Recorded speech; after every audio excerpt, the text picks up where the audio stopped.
Boy, did we shut the haters up real quick this week.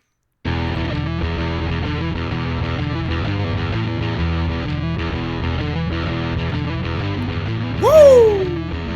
Ladies and gentlemen, welcome back to the DieHardMMA podcast. I'm your host, as always, Clint McLean. Oh, welcome back, everybody. Whoo! First things first, we have got to get into UFC 242. What a night. Coming off of one of the worst runs, the worst 2-week run we have ever had on the podcast. That was a brutal stretch, losing 9 units in 2 weeks, 2 events. We had some super bad luck really crushing against us. We finally got it back. The luck swung back our way hard at UFC 242, and I love it. We don't have a ton of time, so I'm going to dive straight into that recap of UFC 242. We started the night off with Don Madge. He gave us a little bit of a scare. He came out looking a little different, imposing his grappling way more than I expected him to. You know what, though? It worked. We knew he was going to be the superior fighter. We knew he was going to have the experience edge, the cardio edge. His opponent was a late notice replacement. You know what? The kid he faced off against, I actually think he's going to be something to look forward to. He absolutely is going to be something that we can look forward to potentially betting on in the future, because he came to fight, man. That was something fantastic. I mean, He's a prospect. He's somebody we can look forward to for sure. But it was really nice to get our night off started right. Laying minus 155 to win the 1 unit with Don Madge. Perfect start to the night. Amari Akhmedov could not have called that fight any better. Akhmedov did exactly what I said he was going to. He was just slightly better than Zach Cummins. And then Zach Cummins, you know what the big thing is? I saw people on Twitter getting all upset because that takedown. Well, the shot that he landed knocking Akhmedov down, we were in Abu Dhabi. These people value the grappling. These people value the wrestling. Akhmedov's slam at the end of that round mattered way more to them than any knockdown did. Akhmedov was the right side of that, and we had the hometown crowd behind us running away there. Starting off 2-0 felt so good this week. And then we got some cheesecake. We ate our dessert early. She put that girl away. I was so tempted on the podcast last week to come out and tell you all to hammer her and take her inside the distance. I almost made her a 2-unit play. I know in hindsight that doesn't help anybody, but I was so sold on cheesecake. Just a huge step up in competition for her opponent. Wrong line. She should have been minus 130, minus 140. I can't believe we got underdog odds on Sarah Cheesecake Moraes. That was beautiful. I've already tweeted at her asking her to come on the podcast. Maybe she'll give us a shot there. That'd be awesome.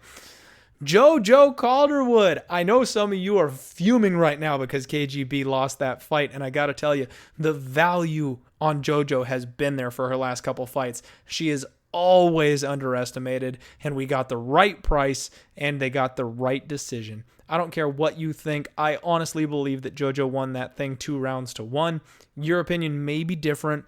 Even if KGB won that fight, we had the right side. The plus 200 underdog, that was a coin flip fight. They were evenly skilled, evenly matched, and JoJo did what she had to do, and it was a good one for us. It was so juicy to cash that plus 200. I loved it. She should have been plus 120. You know what I mean? We got massive line value on that fight. Paul freaking Felder. Now this one, I feel, for the last couple weeks, we've had some bad luck go against us on some of our picks. This is where the gods of MMA were merciful, and they swung the luck back our way, because this was a close fight. Now, I will tell you that I do believe the judges got the decision right. I do think that Paul Felder won that fight, and I know some of you are going to get mad. Go ahead. I can hear you typing in the comment section right now on YouTube, but let me tell you why.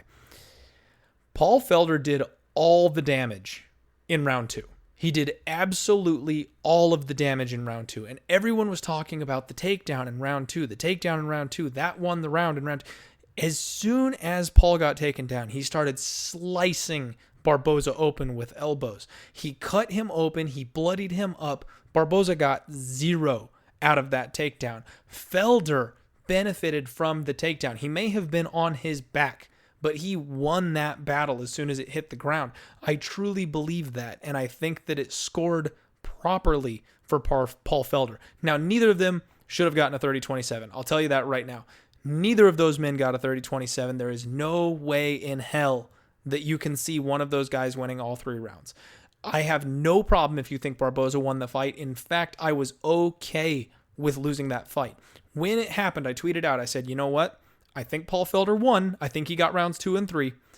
But if you say that you think Barboza got rounds 1 and 2, that's perfectly justifiable. And if the judges came off Barboza 1 and 2, I would not have cried. Now, if it was 30-27, 30-27 for Barboza, 2 judges scored it for him all 3 rounds, I would have had a problem with that simply because it's impossible. And I have an issue with you scoring all 3 rounds for Paul Felder. Felder could not have won round 1. There's no way. I don't know what the judges were looking at, but even if you drop those 30-27s to 29-28s, they still got the decision correct. 29-28 for Felder. Now, unfortunately, we took that big balls swing at that parlay at plus 1242, and the totals didn't work with us. I was really nervous about the Taleb Salyakov bet, the over 2.5. That was the one pick on the parlay that I was really, really nervous about because of the KO power of Salyakov, and that clipped us and got us. Now, I feel a little bit better that I was also wrong on the Muhammad fight because he came out and decided to put a show on. I mean, as a fan of Bilal Muhammad, that was fun to watch him crank it up a notch, put a definitive stamp on the fight, and actually sub somebody. That was fun to watch. That was a treat for the fans, and I'm happy he did that, getting the first or second submission of his career. But it was really awesome to see, and especially since the parlay was already blown. Honestly, it made me feel a little better about it that I got 2 wrong and not just 1 wrong, because if we had just missed it by the 1 leg, I'd have been like, fuck, we were so close.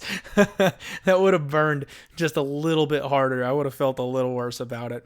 And then Dustin Poirier, what are you going to say? The dude's an absolute warrior. I thought that he could bend the will of fate with his fists.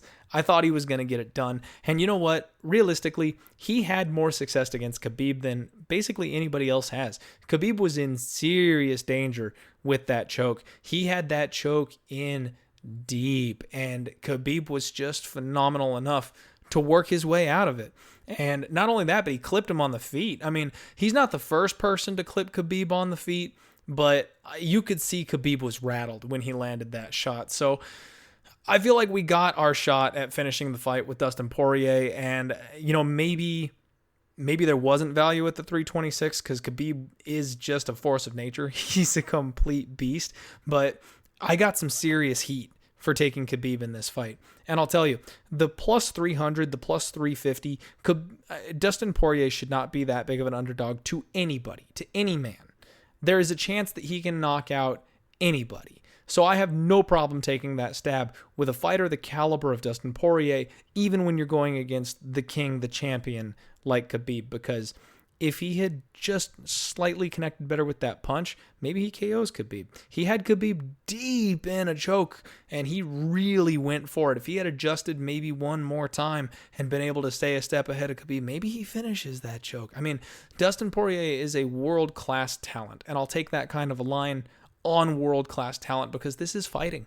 You make one tiny little mistake and it's over. If Khabib didn't defend properly on the choke, it's over, and Dustin is your new champion. So I don't have a problem taking that bet. I definitely don't have a problem losing that unit, and that's easy to say after going 5-1 on straight picks for the night. So we end up going 5-2 for some serious profit on UFC 242 plus 4.6 units, and that was super helpful helping us bounce back here. The 2019 record is 105-93 for plus 27.54 units. That's much closer to that 30 unit mark that we are comfortable floating around. I feel a whole lot better getting that back. So real quick, I want to do some housekeeping. First off, those of you who got the deposit bonus for betodds.ag, you're welcome. I'm glad you got that deposit bonus. We are no longer affiliated with betodds.ag. So what ended up happening with that situation? So first off, nobody else tried to use that deposit code because it's not accessible anymore. What ended up happening with that situation is I was under the impression that as an associate or as a why am I blanking on the term? Affiliate? Thank you. As an affiliate of betodds.ag, I was supposed to get a kickback when people when traffic flowed to that site, when people deposited, when people played, when people lost, I was supposed to get a kickback on that. Well, as it turns out, it's more of a partnership type of deal. So when my players who deposit on betodds.ag deposit money, they charge me because of bank fees and such, and because of that rollover bonus, I take a negative hit there. Well, then as players bet and lose on betodds.ag, that's when I got the kickback. And I wasn't comfortable with that situation because, first and foremost, the Die Hard MMA podcast is me giving you my honest breakdowns of how the fights are going to go, the bets I'm actually making, and trying to win you folks listening money. So I didn't feel comfortable being partnered with a sportsbook that the only way I get a kickback is if you lose money on their site. That didn't feel good to me. So there have been some comments floating around. There have been some people in the YouTube comments saying that when I take big dogs, like Dustin Poirier, when I take these big crazy shots thinking that there's value on a line, they're like, oh, of course you do that. You work for the books. You want people to lose money. Well, if you ever doubted me, now I know the majority of you don't, but if you ever doubted me and you ever doubted my integrity, I've terminated my relationship with betodds.ag because the only way I make money with a relationship with them is by you listening to my podcast losing money. I would be feeding you bad picks in order to make money.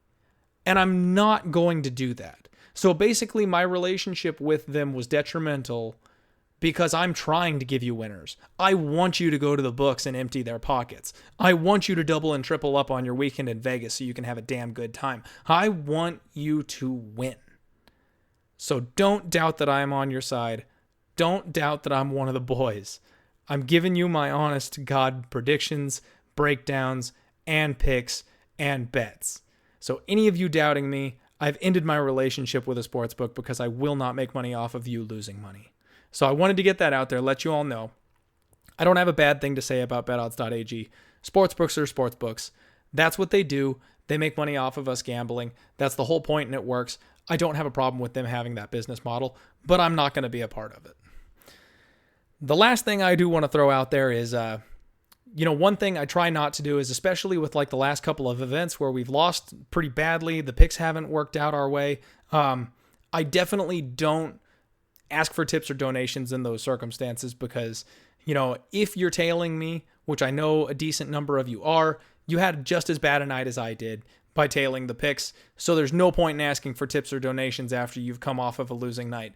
But I do have to revisit it after nights like UFC 242 because we crushed it, folks. I know I made some of y'all out there money. We went 5-1 on straight picks, 3 of those being underdogs, one of them being a 2-1 underdog. If there was ever going to be a tip or a donation to support the show because you love what I'm doing here, this week is the week. Hit me up on PayPal at Maximus in 3D or on Venmo at DieHardMMA. I'm going to put the information down in the description below. Your tips are never expected. They're always appreciated. I am working my ass off to bring the best show, the best breakdowns, the best fighter interviews to you guys. And I'm a one-man show, and I put serious hours into this podcast. So if I'm making you money, if you just like the sound of my voice, if you think I'm cute on Instagram, or if you like the content I'm bringing to this podcast, your tips are always appreciated. Small or large, doesn't matter. It warms my heart every time something like that happens. So thank you all very much. There's a lot of you who have tipped and donated over the past, and I really appreciate you guys. You are the diehards of the Die Hard MMA podcast, and you really warm my heart when you do that for me. It lets me know you care. All right, diehards, I've got something cool for you this week. We've got the return of my man, my cousin, Judd is back on the podcast to help me break down UFC Vancouver. Welcome to the show again, Judd. Glad you came back for a second stint here on the podcast. How you doing? Thanks for having me, man. Loving it. I'm doing well, especially coming off of that last weekend full of winners. Fantastic. So I already did my recap. How'd you do last week? Oh, I did awesome. I think I was 6 for 7 on the card. God bless Dustin Poirier. What a fight. I don't know if I've ever felt worse for a fighter afterwards. Such a stand-up dude. That was heartbreaking. I hope the best for him. Yeah. He's such a monster. Did you see what he did today? No, I hadn't seen. He called out McGregor. He's like, now it makes sense to run it back because he's coming off of a loss. McGregor's coming off a loss, both of them to Khabib. Fair. I mean, it's kind of a get right fight and see who deserves that next crack at the title. So in for that fight? Now, I got to pull this up real quick here. I'm going to jump on Twitter, and Conor answered. This happened like 20 minutes ago, and I want to just read you Conor's response. Well, that would be a rematch because they fought before. Exactly. Yeah. Yep. So after Conor reads that tweet, he tweets out, "I fed you to the canvas in 90 seconds, bro. You should have spoke my name with a bit more respect in that build-up. McGregor's not next. Motherfucker, it's McGregor always. McGregor is the goal always. Say that now, and I'll think about it. Hashtag gone in 90 seconds. Ouch. Ouch. He's throwing some serious that's heat. Smoke backwards. Yep. Yep. That sounds like McGregor. I'm telling you, Dustin Poirier just lost to the GOAT in his, in that weight class, but Dustin is no 70-year-old dude in an Irish pub. I mean, Conor better come correct if he's coming at the 2019 version of Dustin Poirier. Oh, hell yes. I mean, if he takes him lightly, he's gonna get the Max Holloway treatment. This is a completely different version. Dustin is for real. Dustin is completely for real, and Conor, Conor's gonna have to come right. Yeah, and that's I would love to see that rematch. I think now's the time for it. Would love to see the line on that fight. Oh my god. You know what? I gotta be honest, I'll bet you it's a pick'em. I'm, just because of Conor being Conor, I'm guessing that there would be so much line movement that it would be hilarious to see where it ends up. Because I would take Dustin in that fight. I think that line would ping pong. Yeah. The Conor fanboys would come in and hammer it, and then the Dustin truthers would buy it back down, and they would just settle on minus 115 on both sides. The books would be like, go nuts, we'll take the juice. Well, and Conor, is a beast. Conor's not a layup, Well, Dustin's the perfect fight for him, too. Yep. Both of them are going to strike. Neither of them have any interest in taking it to the ground. Yep. They both just got choked out by Khabib. They're going to stand and bang again like they did the first time. Mm-hmm. Both of them are just that much sharper, that much stronger. Yeah. It'd be a hell of a rematch. That would be a blast of a fight. That would be a ton of fun to watch. Absolutely. I'm in. I'm all the way in. So anything else on last week's card you want to mention before we dive into Vancouver? No, man. I'm ready. I mean, great round of fights. Great card of fights. But yeah, nothing specific. Curtis Blaydes. What does Curtis Blaydes have to do? You know what, man? Curtis Blaydes is one of the unluckiest people on the planet. He reminds me of... He's in the same boat as Daniel Cormier at 205. Okay. He's just got shit luck that Ngannou is around. Francis exists. If Francis didn't exist, if Francis never showed up, we are all singing about Curtis Blaydes. We are all talking about how he's the next coming of Cain Velasquez, and he's the uncrowned champion of the heavyweight division. But Francis is there. Because Francis exists, he's stuck fighting some Russian dude in 120-degree heat. Yep. On 4 fights down the card. Still trying to claw his way back up. It sucks. He's second best in the division, and I think that it's a physical mountain that he will never overcome. Anthony Rumble retired because DC existed. Right. DC can't get the 205 strap because John Jones exists. Yep. It's same thing for Curtis Blaydes. I don't think he ever beats Francis Ngannou. No, well, there's no path to the title unless Francis has it and nobody else wants a piece. And he's been KO'd twice. Yeah. We all know how that fight goes. Oh, of course we do. But yeah. If Francis has the strap, you're signing up to fight him for the third time. You can't go into that octagon if you don't believe you have a chance to beat Francis. And I mean, in my heart of hearts, I think he probably looks back at both of those fights, identifies mistakes, and goes, but if I didn't do that, if I had done this other thing, I beat Francis. He is that kind of guy. He's I absolutely bet on that kind of guy. But I could understand him being that dude. For sure. Yeah. He would have to maul like the entire top 5.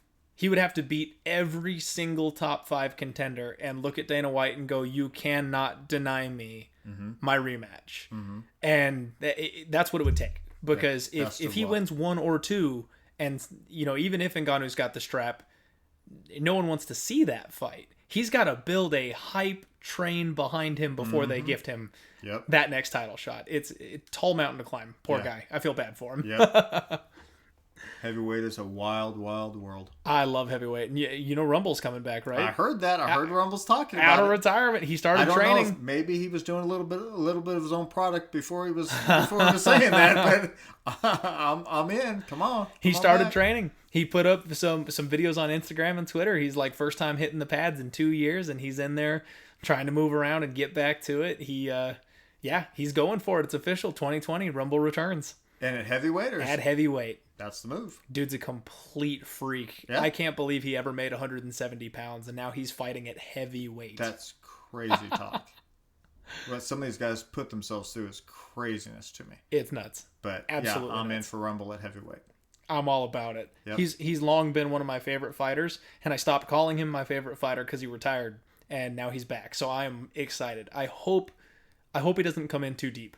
He needs a middle-of-the-road type of warm-up match to wet his feet down. 1 or 2 warm-ups. That'd be the worst thing in the world to go, power punchers, Rumble versus Ngannou for your first fight, and have him get crushed and then just go back into retirement. You can't do that. But if Dana White wants to be the hero of the internet, you go Rumble versus Greg Hardy. Oh. You know what? I would watch, though, because that's... Oh, so would I. That's far more reasonable.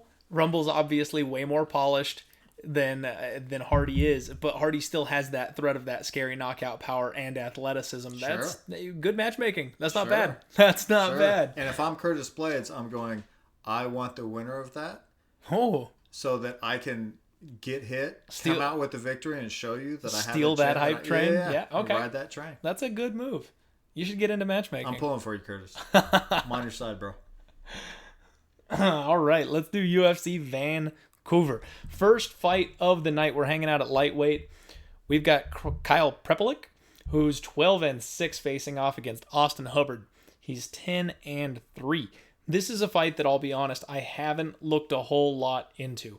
Austin Hubbard, it's his second fight in the UFC, and his first fight was a loss to Davi Ramos. Talk about a first fight in the UFC. That's just rude. Right? You step into the UFC, you're under the bright lights, and they throw you freaking Davi Ramos. Oh. Horrible first fight. But, gotta give it to the kid. The kid lasted. I mean, Davi's a beast on the ground. He's got explosiveness for days. This kid lasts all 3 rounds with him. Most people get choked out. You wouldn't expect a debuting fighter to be able to pull that off. Yep, absolutely. Well, and then you've got Kyle, who's in the exact same situation. He stepped in against Nordine Taleb, same story. He lasted all 3 rounds, and he's coming off of his first UFC loss. I love this matchup simply because both these guys got relatively tall orders. Davi more so, but relatively tough fights. In their UFC debuts, they both lost, and now they're going, okay, which one of you is really going to stick around? Now, let me try to give Kyle a little bit more credit, because you're right. If I was going to have my first fight in the UFC and I had Nordine or Davi to pick from, I'm taking Nordine. But if I'm not mistaken, I heard that was A, a short notice fight, and B, that he was stepping up a weight class in order to take it, to find his way into the UFC. Yes. So that adds a little bit of extra difficulty. Adds a lot of credibility to his situation. Yeah. The fact that he's fighting short notice and up a weight class, that always makes a massive difference. Yeah. So the interesting thing that I've got about this fight here is that the line has closed drastically. They opened up with Hubbard being a minus 230 favorite. 66% of the money has come in on Prepa-Lich. He got driven down from plus 170 to plus 120.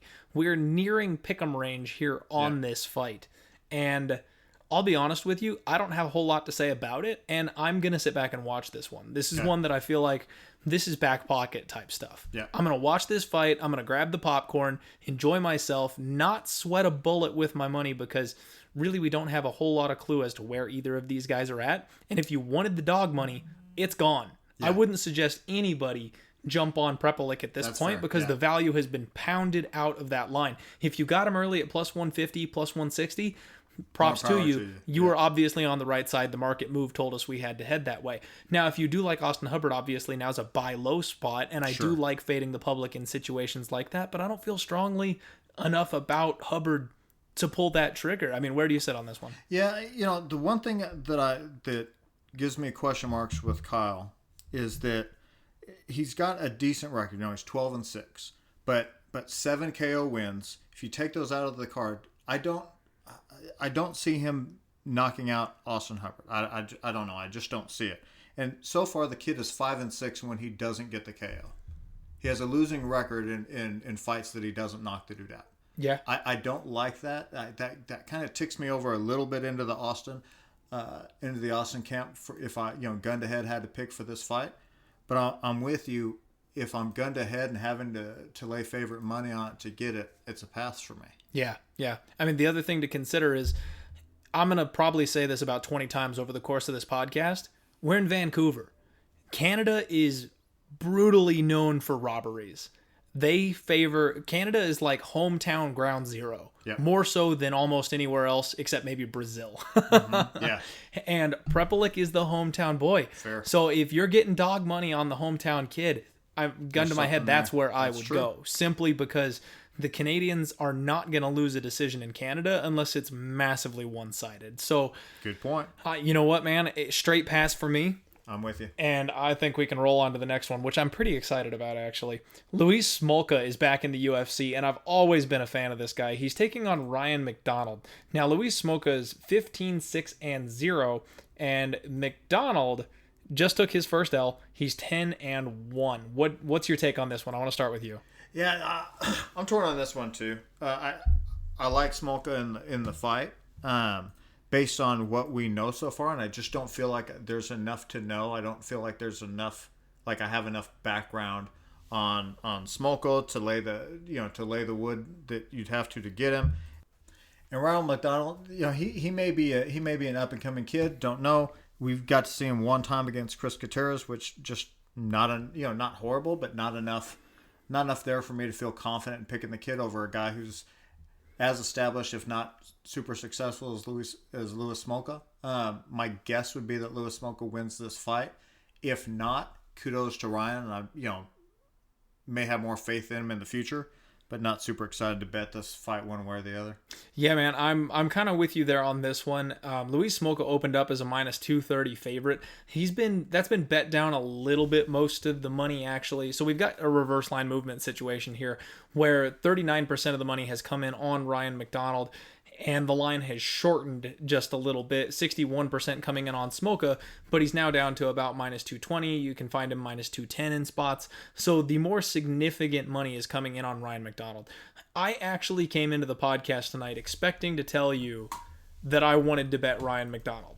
And I just can't. I can't pull the trigger. So I am not sold on Ryan McDonald. I know a lot of people struggle on their UFC debuts. Kid's got a good skill set. He might bounce back and do better, but I don't know how high on him I necessarily should be. And Smolka's a wild man. That's kind of his whole thing, is he thrives in the chaos. He forces you into a brawl, and then he forces scrambly situations. He's got good power. He's got good speed. He scrambles well. He's got really offensive submissions. The dude's got an 87% finish rate. He can finish you knockout or submission, no problem. And he seems to have doubled back down on himself. He had a real rough road in the UFC, and it was obvious he wasn't ready for it, or maybe he was doing something wrong in his training. We don't exactly know. But he went on that 4-fight skid and gets dropped. Well, now, the kid went 5-5 in his first stint, yeah? Yeah. I believe it was 50-50, which, I mean, hey, that's not going to get you contract after contract in the UFC. He had to space them out. Yeah. If he had gone every other one, he probably still in the UFC, right. But the 4-fight skid killed him. Yep. But I think this kid is I think we know what Lewis is. Absolutely. And based on what we know, Lewis is better and should be the favorite in this fight. I agree, but I don't believe he should be this big of a favorite. So it's one of those spots where I think there's line value on Ryan McDonald. But for me, the way I look at underdogs is I want to have value on the line, and then I need to believe they can actually pull off the win. Agreed. And I honestly believe that Luis Smolka wins this fight. And that's where, like last week, perfect example was Joanne Calderwood. the world was on Andrea KGB Lee. Yep. And JoJo is so underrated, it's criminal. We took that plus 200 stab on her because I knew she could win the fight. If you have line value on a fighter, but they can't win, it's not a good bet. Not value. Exactly. Yep. And that's where I don't know that Ryan can actually pull off the win here, because I think Smolka has patched up some of the holes that he had in his game that left him getting cut from the UFC the last time. And realistically, let's look at some of the guys that he lost to. I mean, he lost to Brandon freaking Moreno, who's a beast. Yep. He lost to Ray Borg and Tim Elliott, both who are dominant on the ground, where his scrambling style is really going to get nullified and shut down. Yep. And then he had kind of a bad drop to Nicolou there on that last one, but you got to wonder how demoralized he was at that point after going 0-3. So he gets beat by Matt Danger Schnell, and I'm huge on Matt Schnell. Big on Schnell. So high on Schnell. So I don't count his most recent loss against him because Schnell is on a rocket ship to the top of the division, in my opinion. But I don't put McDonald anywhere near that ballpark. I think Smolka wins this thing.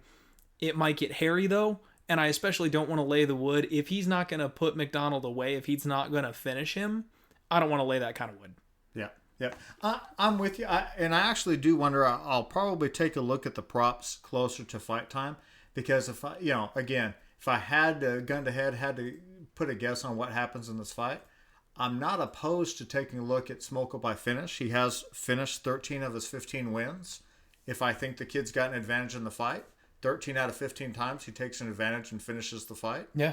So if the prop odds on him by finish are good enough, I may take a look at doing that. That might not be such a bad way to do it, because he is definitely a killer be killed kind of fighter. He's a finisher. My only concern is that McDonald is very durable. So I'd be concerned that they would give you even money on the big favorite to win inside the distance. I would want plus money. Personally, I definitely have to have plus money. You'd need to get like plus 150, a little extra juice, because this kid's never been finished. The one loss he has is by decision. Yep. I'm right there with you. I like it. So let's move on. We're sticking around with the little guys.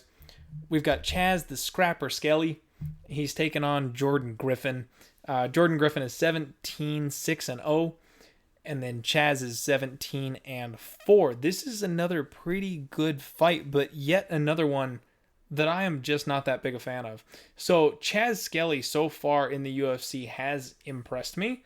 Even though he's lost, I mean, he's got some bad names on his record. He lost to Jason Knight, Bobby Moffitt. He's coming off of, obviously kind of a rough stint. He loses to Darren Elkins, bounces back with 2 wins, and then loses to 2 relatively low names. I mean, Jason Knight isn't even in the UFC anymore, but he got clipped by the dude. The one thing Jason Knight has is hands. He's kind of a wild man, and I can't hold it against him too much. Now, Jordan, the native Psycho Griffin, fights out of Rufus Sport, so he fights with the Pettis boys and stuff like that. Duke Rufus is the man. He comes out of a great camp. All hell. Yep. Exactly, all hell. And he's coming off of the Contender Series. He had a good finish on his Dana White's Contender Series, but then he drops his UFC debut to Dan Ige.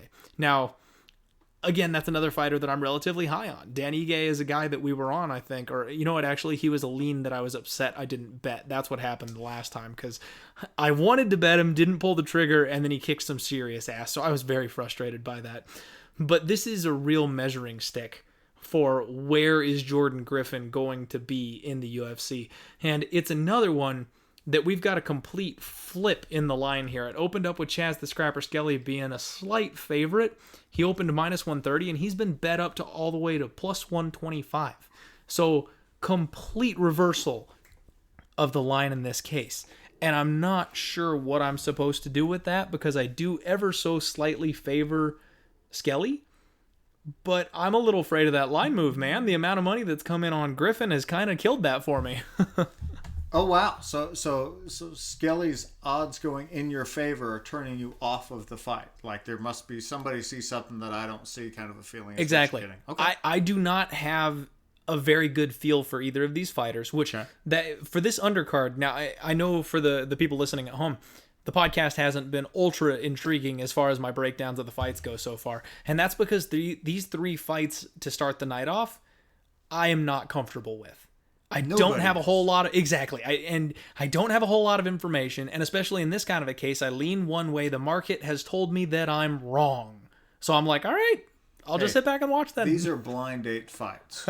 You go hoping you find a diamond in the rough, but you don't go with an engagement ring in your pocket. You're going to see if there's something interesting that you can have a new fighter that you're following, that you have high hopes for. But you don't know enough about these guys to, this is why they are where they are on the card. Absolutely. Now, I will say this. I'm leaning towards Chaz Skelly here. He's,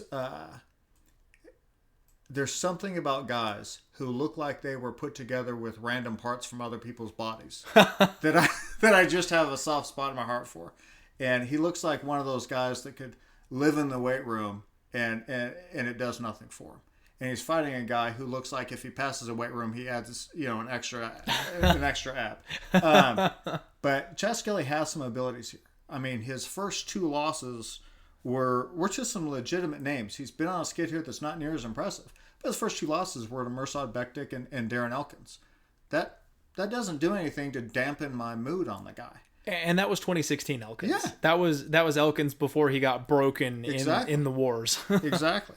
Yeah, now he's got to, I feel like this is a prove-it fight for Chaz Skelly. You can't go on a 3-fight losing streak to the names that he's had in his last 2 fights plus Jordan. Yeah. So, I know I'm not pumped to bet on him in this fight, but I actually like the odds moving in my favor because out of the 2, I'm more interested in betting on Chaz Skelly here. Okay, fair enough. And I mean, that might be one that... It might be one that I go with my gut on, and I'll throw $5-10 on it before fight time. Yep. Don't make it an official pick. Don't hit it hard. Definitely just not. A little something for a sweat while the fights are going on for entertainment. I don't mind that so much, but we just got to keep rolling, unfortunately, until I find something that I like. And next up, we've got bantamweight, my boy Brad Katonah, who's 8-1. Here we go. Taking on Hunter Azure, and this is a fight. Finally, we got one that I'm actually interested in. I'm going to let you start on this one. We'll just alternate back and forth here. Brad Superman Katonah. First off, great nickname. Favorite superhero. I'm already there with you. Other thing I love about this kid is like he's coming off a loss. And when you talk to him or you watch an interview with him, he's not happy about the loss. But his expectation is not, I want to get back on the winning streak. I want to win my next fight. It's all about the next fight. He's like looking to become the next Canadian flag bearer and take the GSP spot and pick up the MMA community of his country and put it on his back. To hear that from a guy who's 8-1 at this point is wild. I like where the kid's head's at. I like him in this fight. He's got a decent camp. He's training with SBG out of Ireland now. It's a relatively recent move. 2-1 in the UFC. Champion of Tough 27. Went through that gauntlet, and I'm on the kid. I like him. I don't think he's a favorite on the last time that I saw the lines. Not so big that it's chasing me off of it. I'm willing to slap my what I need to win a unit on him. But he doesn't have a gimme opponent, but I think we're going to see Brad Katonah get back in the win streak here. I am right there with you. I think Brad Katonah, there's something to be said about guys taking that first L. I mean, you can always say that it's a tough step up in competition. It's a different level. They're getting used to it, that kind of thing. But man, some guys, I mean, he got ground out by Merab Dvalishvili. Mm-hmm. I mean, another one of these Russian grappling wrestler dudes. Just physically powerful. Nothing that you can do about that. And I know Hunter is 7-0. He fights out of the MMA lab here in Phoenix, actually. So he's a local boy. Maybe I should be a little more in his corner. But I'm honestly not that high on the MMA lab. I feel like they've been kind of choking lately. I'm not sure what it is, but they're not really putting out top tier fighters at this point. And you know what? One thing I noticed about Brad is when he gets taken down, he is brutal off of his back. He will lock you in his guard and almost Tony Ferguson-esque will just start slashing with elbows. And that's something to me when someone's game plan is take the guy down, he's not helpless down there. He's a Brazilian Jiu-Jitsu black belt himself, and he's so slick on the feet. I think he's got a real advantage in the striking in this particular matchup. He floats around. He's light. I've said it before. He almost kind of reminds me of TJ Dillashaw. Back in the day, before he became the Wrecking Ball TJ Dillashaw, the young, raw version coming off The Ultimate Fighter. This is what he felt like to me. Except I feel like this kid's already got a leg up being a black belt in Brazilian Jiu-Jitsu. Yeah, that's a fair comparison. I'm high on the kid, and honestly, I don't know how you typically do, look into these cards. What I like to do is look into the matchups, look at what tape is available on UFC Fight Pass and whatnot, and then after I've kind of got an opinion, I'll take a look at the lines. And to me, I was expecting, now here's his opponent Hunter, undefeated, 27 years old, coming off of the Tuesday Night Contender Series. We don't know a whole lot about this kid yet. He's fixing to have his UFC debut, which is a tall order for anybody, regardless of his opponent. But he's stepping in against Brad. That's a tough first matchup. I'm not gonna flush this kid down the toilet if he can't climb this mountain. Absolutely. But I'm interested in looking to see what he brings to bear in this fight. But to be honest, I was expecting to see Brad Katonah as like a minus 225, minus 250 favorite in this card. Me too. And honestly, the line has moved a little bit in our favor, liking Katonah. All over Twitter, everybody's on Hunter. All the other like Twitter handicappers that are talking about fights and breaking stuff down, they're pounding Hunter in this case. So it does give me a little bit of pause. But honestly, I like Brad Katonah in this spot. I'm not going to make an official pick at this point because I want to see where that line goes. He's sitting at about minus 170 right now. And I don't want to lay that much wood on him considering this is a relatively close fight. But if he drops all the way down to about minus 140 or something like that, if money keeps coming in on Hunter, I will take that shot. Yeah, I would think so. I personally, I think there's a little bit of value there, even where he sits the minus 170. I actually took him at 165 earlier. But yeah, I'd obviously be absolutely thinking about maybe even adding a half unit to it if the odds continue to move in our favor. But I think it's a tall order for Hunter. And the other part about it, I'm looking at Hunter's record here. He's got 7 victories, 3 by KO, 1 by sub, 3 by decision, and he hasn't been fighting the level of competition where I'm comfortable with that. If you have 5 UFC wins and 3 of them went to decision, man, hats off. That's awesome to rack up those kinds of wins. If you have 5-6 wins on the regional circuit and you've finished half of the dudes and now you're stepping up to the UFC against Brad Katonah, I'm loving betting against you in this. Yeah. This is a good fade the kid stepping up kind of spot. Much. And that's exactly what happened to Brad, right? He was undefeated coming into the UFC and he took that first L against an opponent that's just a little more polished than he is. Yep. Plus, you've got to factor in the Ultimate Fighter experience. I mean, coming off of the Contender Series, those guys might generally be a little bit more polished, but he's only got 7 pro wins, 7 pro fights, period. Yep. So you've got a huge experience edge, in my opinion, on Brad's side of things. And I think that's what's kind of giving me a little bit of pause, that the fact that everyone is picking the new undefeated kid rather than going with the proven commodity at this point, 10-1, that's not a bad record. That's not a bad record at all. And especially because, like you said, he is going to hoist the Canadian flag. That gives us ever so slightly a bit more of an edge in this fight if it's close. I really like Brad Katonah, and I'm going to roll the dice a little bit here. If the line gets worse, I'm going to pass. But if the line gets a little bit better, I'll make it an official pick. There you go. But it's sitting right at that spot where I'm like, I just barely don't like it. Yeah. All right, I got you. So moving on, we're getting into the good stuff here. We've got Andrew El Dirty Sanchez taking on Marvin the Italian Dream Vettori. Now, I've spoken at length about how much I like Marvin Vettori, but this line is absolutely insane right now. Marvin Vettori opened up as a minus 195 favorite. And if you jumped on that, props to you. Good Holy, move. You got a great spot there. But he's been driven all the way up to minus 300. He's a massive favorite. Andrew Sanchez, the comeback on him is plus 250. And this is another spot where I simply can't make a move because of the line. So I've been looking at Andrew Sanchez, and I really thought that I was going to come in and say, dude, the world has pounded Marvin Vettori. The line is too wide. Take the value on Andrew Sanchez. Plus 250 is too wide. But I can't do it. Andrew Sanchez has had chin issues. He gets clipped by people left and right. Now, as we know, Marvin Vettori is a complete physical specimen. He's a beast. Yep. And he went the full decision length with Israel Adesanya to a split decision. Mm-hmm. He put it on Israel in that fight. That was a razor-thin close fight. And before that, he had a draw with Amari Akhmedov and gassed out. But that was really the only fight where we saw him having like gas tank issues. Right. He seems to have fixed it. He had a phenomenal performance against Cesar Ferreira in his last fight. Yes, he did. I just feel like Marvin Vettori is getting better every single fight. I like the kid. Me too.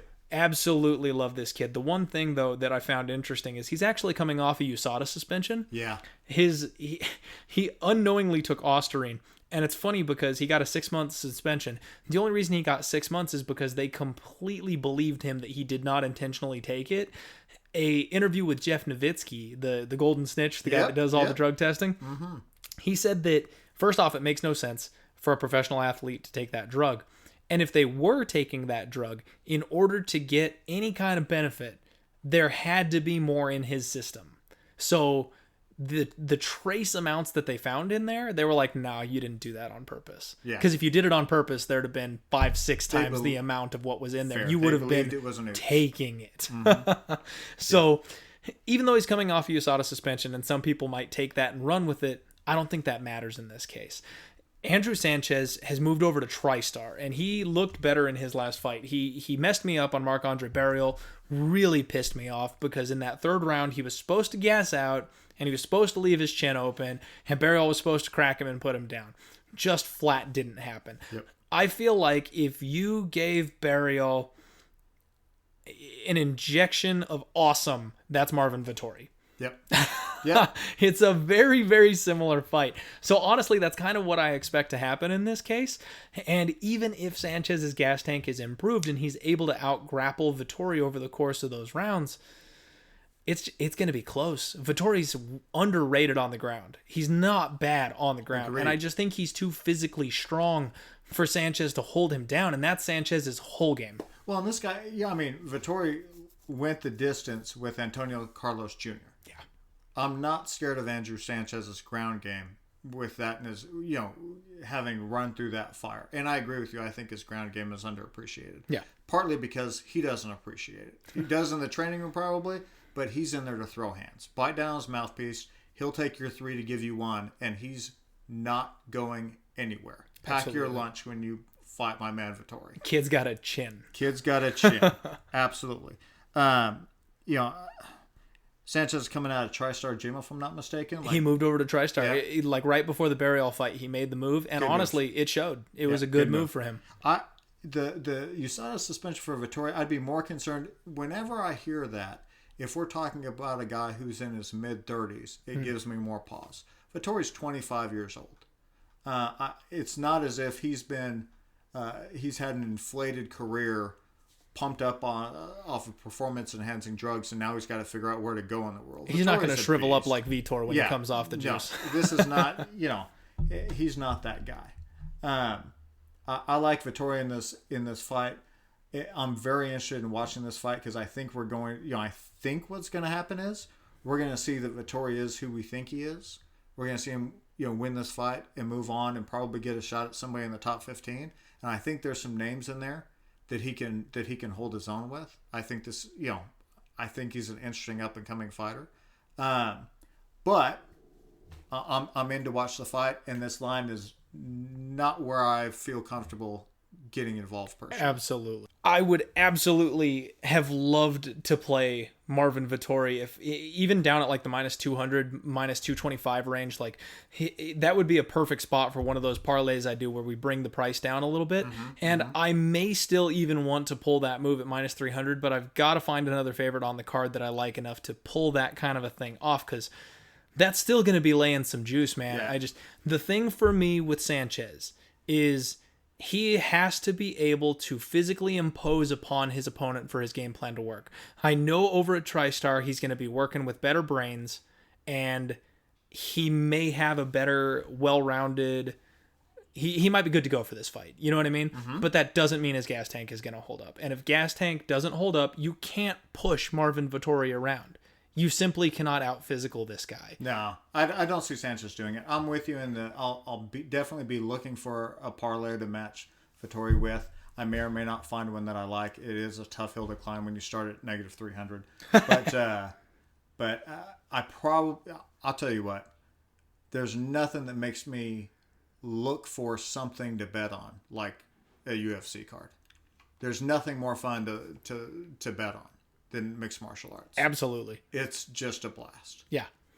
There's something about I use the term violence all the time, mm-hmm. and my mom hates it. And, everyone thinks I'm talking about, people fighting in the street, that kind of thing. There's something beautiful about it to me. Yeah. And when one single punch can win you $500, it's like, oh man, like you're on the edge of your seat for every single second. It's like no other sport. I mean, I love football, love baseball, love basketball. Some dude throws down a wicked 360 alley-oop dunk. The game still goes on. Some dude hits a home run, 7 innings left. Pick 6, very cool. You still have 3 quarters. When you're watching a fight, you've got to bet on some dude who lands a left hook to the chin and puts some guy on deer legs. You are dancing in the streets like nobody's business. You are never mathematically eliminated until your opponent is unconscious. Yep. Yeah, so in all likelihood, I'm a degenerate. I will probably talk myself into a parlay that includes Vettori just so I can get a little bit of a sweat in on that fight. But I'm definitely interested in watching because I look at this as either the fight before we see Vettori get his shot against a ranked opponent, or we see that I was dead wrong and that Sanchez and TriStar has come up with some tools, with some tricks of the trade that are going to put him, that are going to right the ship and give the guy a future in the sport. You know what? And even if they do right the ship, even if he does have a future in the sport, I still don't know if he wins this fight. I agree. I simply don't think he can beat Marvin Vettori. Yeah. Even because realistically, he does not have the offensive submission game that you would need paired with the grappling that he has to finish a fight and put a guy like Vettori away. He does not have the one-punch knockout power. He's not going to be able to hold Vettori down to establish ground and pound enough to get a referee to stop it. And you cannot count on Vettori gassing out in a 15-round fight to the point that he would be able to finish it. Because if Vettori gasses out, Sanchez is going to be gassed out about 1 minute and 30 seconds before that.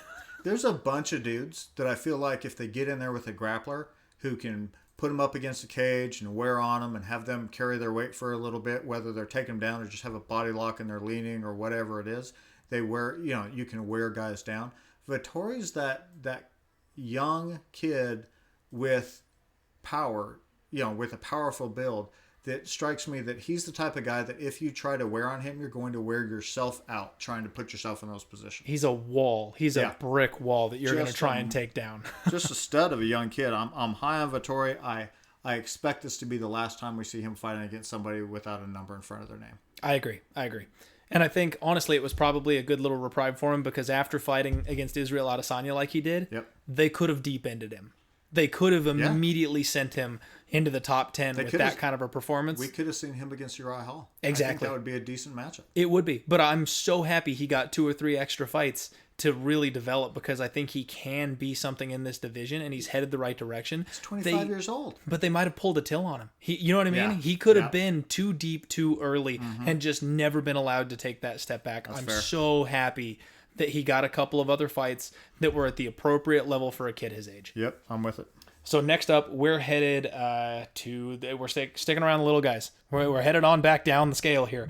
Bantamweight, Miles Jones, Chapo. He is taking on Cole Smith. And someone's L is going home, man. Somebody's O's got to go. We've got 8-0 versus 7-0. And this is another one that I am just super uncomfortable with because Chapo is coming off of the decision win off the Dana White Tuesday Night Contender Series. This is kind of almost identical to the other situations we discussed earlier that he's just so unproven, and I'm not entirely sold on the Dana White's Contender Series kids.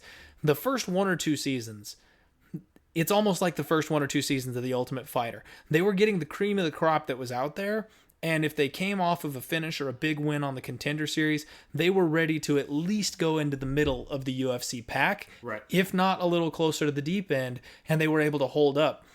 Now we're a couple seasons in, the talent level, there's still some good people coming out of it, but not everybody that gets a contract coming off that is UFC ready, and especially is not middle of the road UFC ready. No. Both of these guys are in the exact same spot. Cole Smith is coming off a UFC debut and win. Props to him over Mitch Gagnon. And when I first looked at this, I went, oh, that's a decent name. I know Mitch Gagnon. That's not bad. And I kind of in my brain favored Cole Smith right away for that. But if you look at Mitch Gagnon, he's on a 3-fight skid right now. And he lost to Renan Barão back in 2014, took 2 years off, lost to Matt Lopez, took 3 years off, and now he's lost to Cole Smith. Gagnon is not somebody who's at all impressive on your record. Yeah. And I completely whiffed on sniffing that name out, thinking I had an early lean. Yeah. I'll give these guys this much. I think this is my favorite matchup in terms of nicknames on the card. The Cole Train is a legit nickname. The Cole Train is solid. And Chapo is not a bad second. Chapo, that's one... The Cole Train is awesome. That's a great Chapo's scary. Yeah, agreed. I actually like Miles John's skill set a little bit better. But this is one of those where when I saw the lines, it was close enough to where if I had a strong belief in either one of these two fighters, the odds are not so bad that I couldn't throw something on them. Oh, yeah. But I'm not super jacked about betting on either one of these two guys, unfortunately. This is going to be one of those fights where I'm watching for the next time one of these guys is on a card. I completely agree. Gun to my head, I have a lean to Cole Smith. I like the Cole Train. I like what I've seen from him. You've got the Canadian. And you've got the Canadian. Yep. He is ever so slightly a home dog right now. And he opened up at about plus 135. Jones was a huge favorite. No, not huge, but like a mid-tier favorite, minus 175. All the money so far has come in on Cole Smith. Well, let me correct myself. Not all the money. It's almost a 50-50 split, but this is the closest thing you can get to being a reverse line movement situation without actually being a reverse line movement situation, because only 53% of the money has come in on Smith, and that line has closed drastically. So even though it's just barely more money coming in on Cole Smith, that means so much more to the bookmakers. It is sharp spot on money. And you're talking me into betting on Cole Smith. I'm talking myself into Cole Smith. The guy who's already passed his test of his UFC debut against a guy who's facing that test now in enemy territory. You're talking me into betting on Cole Smith. You know what? And I'm going to dig a little bit deeper on this one. I want to go back and rewatch a little bit more of his tape to get kind of a better idea. Jones is coming out of Fortis MMA, and we've already said a couple people from Fortis are on this card. I love it when teammates are on a card together. Yeah. To me, that makes a huge difference. You're all peaking at the exact same time. You're all pushing each other at the exact same time. And you're eating rabbit food, cutting weight together. It's got to help things out a little bit. Absolutely. So I'm slightly into Cole Smith, but I can't quite get there yet. I'm there too. All right. We are nearing the end of this giant preliminary card. Headlining this thing, we've got Marcin Tybura, 17-5-0, taking on Augusto Sakai, who's 13-1-1. What's your take on this one? Well, my first take is that Marcin's camp has got to help him find a new nickname. When your last name is Tybura and your nickname is Tiber, that just it's lacking. You need some help. Somebody help this dude out. If he's gonna have a future in mixed martial arts, he's got to have a better nickname than his last name with one letter cut off. There's no PR there. That doesn't get anybody excited. None at all. You're just making Bruce Buffer stutter. Yeah. At this point, you're just like, did I say that or not? Yeah, I'm not liking the nickname game here, especially coming off of the Cole Train versus Chapo. This is a serious step down.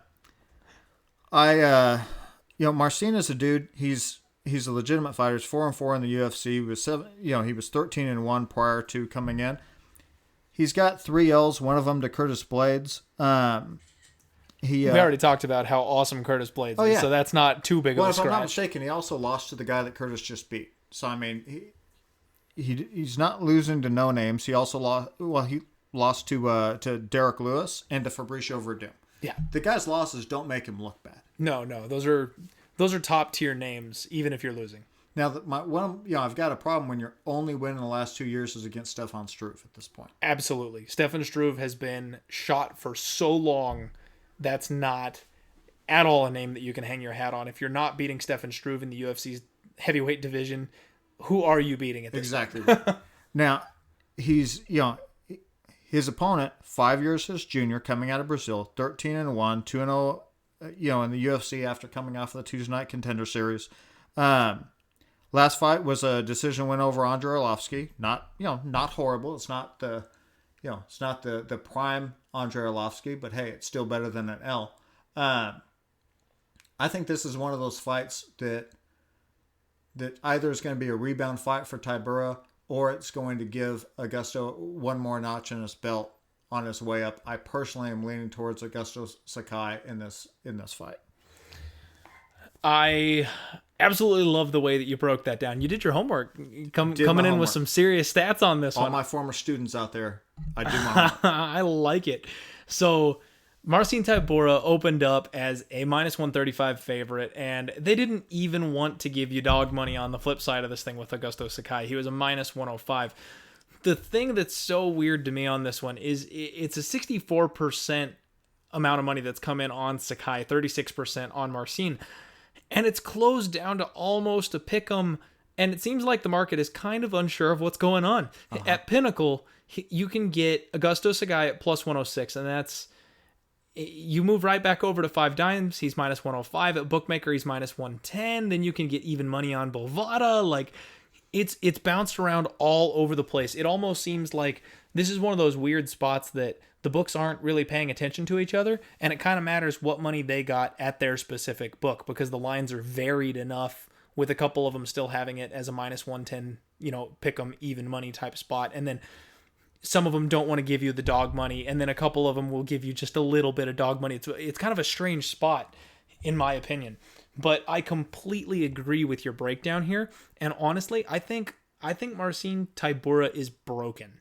I completely think that he's been shot, and he's training out of Jackson Wink, and we have seen the fall of Jackson Wink lately. Seriously. John Jones is like the only one who's still hoisting that flag right now. Yep. Everybody else is either leaving the gym or falling apart.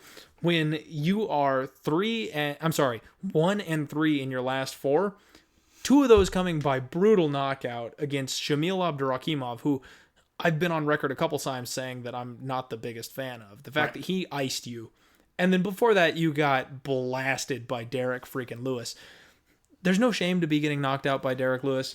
He does it to everybody. Agreed. But those are 2 big KOs. Yep. And we're talking big heavyweights. One thing that I like to do almost blindly is take dog money on heavyweights, because these guys are going to throw. Mm-hmm. They've got heavy hands, and somebody is getting clipped. It takes one shot. And when you're talking mid-tier heavyweights, middle of the road heavyweights, you really just don't know what's going to happen. But I am all in on the fade train of Marcin Tybura. I think the UFC is looking at their prospect in Augusto Sakai in this spot and saying, let's build our 13-1 fighter. 10 KOs. Exactly. Yep. 10 KOs to his name. He is 28 years old, from Brazil. Mm-hmm. Dude's got a future in the heavyweight division. Tybura, at 33 years old, now I know the heavyweights can fight until they're 40. Yeah. He's starting to look like a busted prospect. Agreed. They threw him to the deep end of the heavyweight division, and he's gotten killed every single time by every single one of them. He got absolutely drowned. And you know what? Andrei Arlovski is not so bad these days. No. He's just not. No. And I only go to the stats when the stats matter. Sorry, had to lean away from the microphone for a second there. In this particular spot, Augusto Sakai has only been in the UFC for 2 fights. So his stats, it's a small sample size. We can't lean on it too much, but he's averaging 5.35 significant strikes per minute. At heavyweight? At heavyweight. That's a high output for a heavyweight. High output. And he's only absorbing 3.7 strikes per minute. So at heavyweight, he is outlanding his opponents almost by 2 strikes a minute. We're talking about a guy who theoretically has a cracked chin in Tybura, who Augusto is going to outpace. Tybura averages 3.59 significant strikes per minute. Coming back on that, he absorbs 3.09 significant strikes per minute. So he has been outpacing his opponents by about 1 significant strike. It just leads me to believe that Sakai is going to be the busier fighter in this spot. And if your only opponent that you can put away in this case is a guy who is, I mean, I like Stefan Struve. I don't want to keep beating up on him because I was a fan of his. Has. Yeah. That's about the best way you can put it. He was a super entertaining fighter to watch. He had some fights against some top name guys. He did fight the best. Yeah. But unfortunately, he just never could quite answer the bell against the top of the food chain. And it's unfortunate with how big he was. There was so much hype around him. Yeah. You put him and maybe Uriah Hall in the most disappointing prospect category for the UFC because he just never got there. We kept hearing about when this kid grows into his frame, he's going to be a scary heavyweight, but his body and his chin was broken by the time he got there. Yeah. Yep. Such a sad story for him. But if that's the only guy that Tybura has been able to beat in the last 2.5, 3 years, I'm all about Augusto Sakai. And like I said, at heavyweight, middle of the road, one kid's rising, the other kid is falling. If you're going to give me dog money, I have got to take that shot. I'm going to go official plus 106 on Augusto Sakai. I'm going to take that stab. I'm there. Once again, when I looked at this fight before looking at the lines, I honestly thought that I was going to have to be laying minus 170, minus 180 to get Augusto. And I like money. If you hate money, you're on the wrong podcast, but I'm with you. That's a good pick. All right. And plus, I've got a little bit of confidence on my dogs coming in from last week. I feel like we had a little bit of a rough run there, but we hit some serious dogs last week, so I want to keep that rolling. Looking for dog opportunities is what I'm all about, and I know plus 106 is just barely better than even money, but it counts. I'll take it. It sure does. Especially when, honestly, if you without the odds, I'm got a serious lean towards Augusto. I mean, that says something right there that if you were going to make the guy a favorite and you wanted to bet him at a favorite line, you're willing to lay minus 130, minus 140 on it, and they're giving you even money. Absolutely. Huge value. Yeah. That's a no-brainer. So we are finally on the main card. And the undercard, there's going to be a lot of watching for next time. There's a lot of fights that we want to pay attention to because these kids are going to be on different tracks, different paths, and I'm trying to kind of tiptoe carefully, especially coming off such a good week last week. I don't want to roll the dice in questionable spots and blow it all the very next week. That just doesn't sound like fun to me. If I post a minus 6 unit loss after winning 4.9 units or whatever it was last week, that just, I'd be slamming my head into the keyboard. So let's not do that. We're going to take it real easy on the undercard. But man, the main card is underratedly good.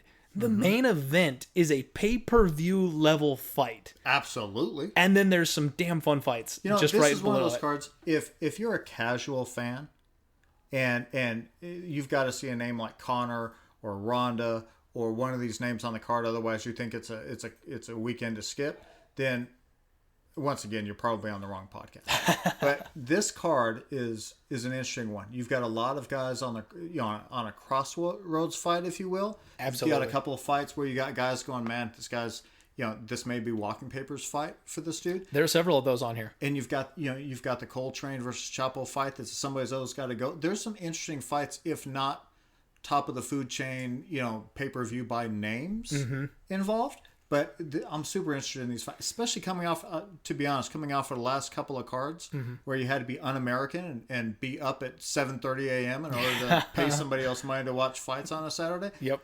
I'm very interested in this card. I think it's got real potential here. And you know what? I have stuck by and defended these kinds of cards till my last breath. Everyone looks at these cards and they're like, oh, these cards suck so bad. There's nobody on there. I don't care.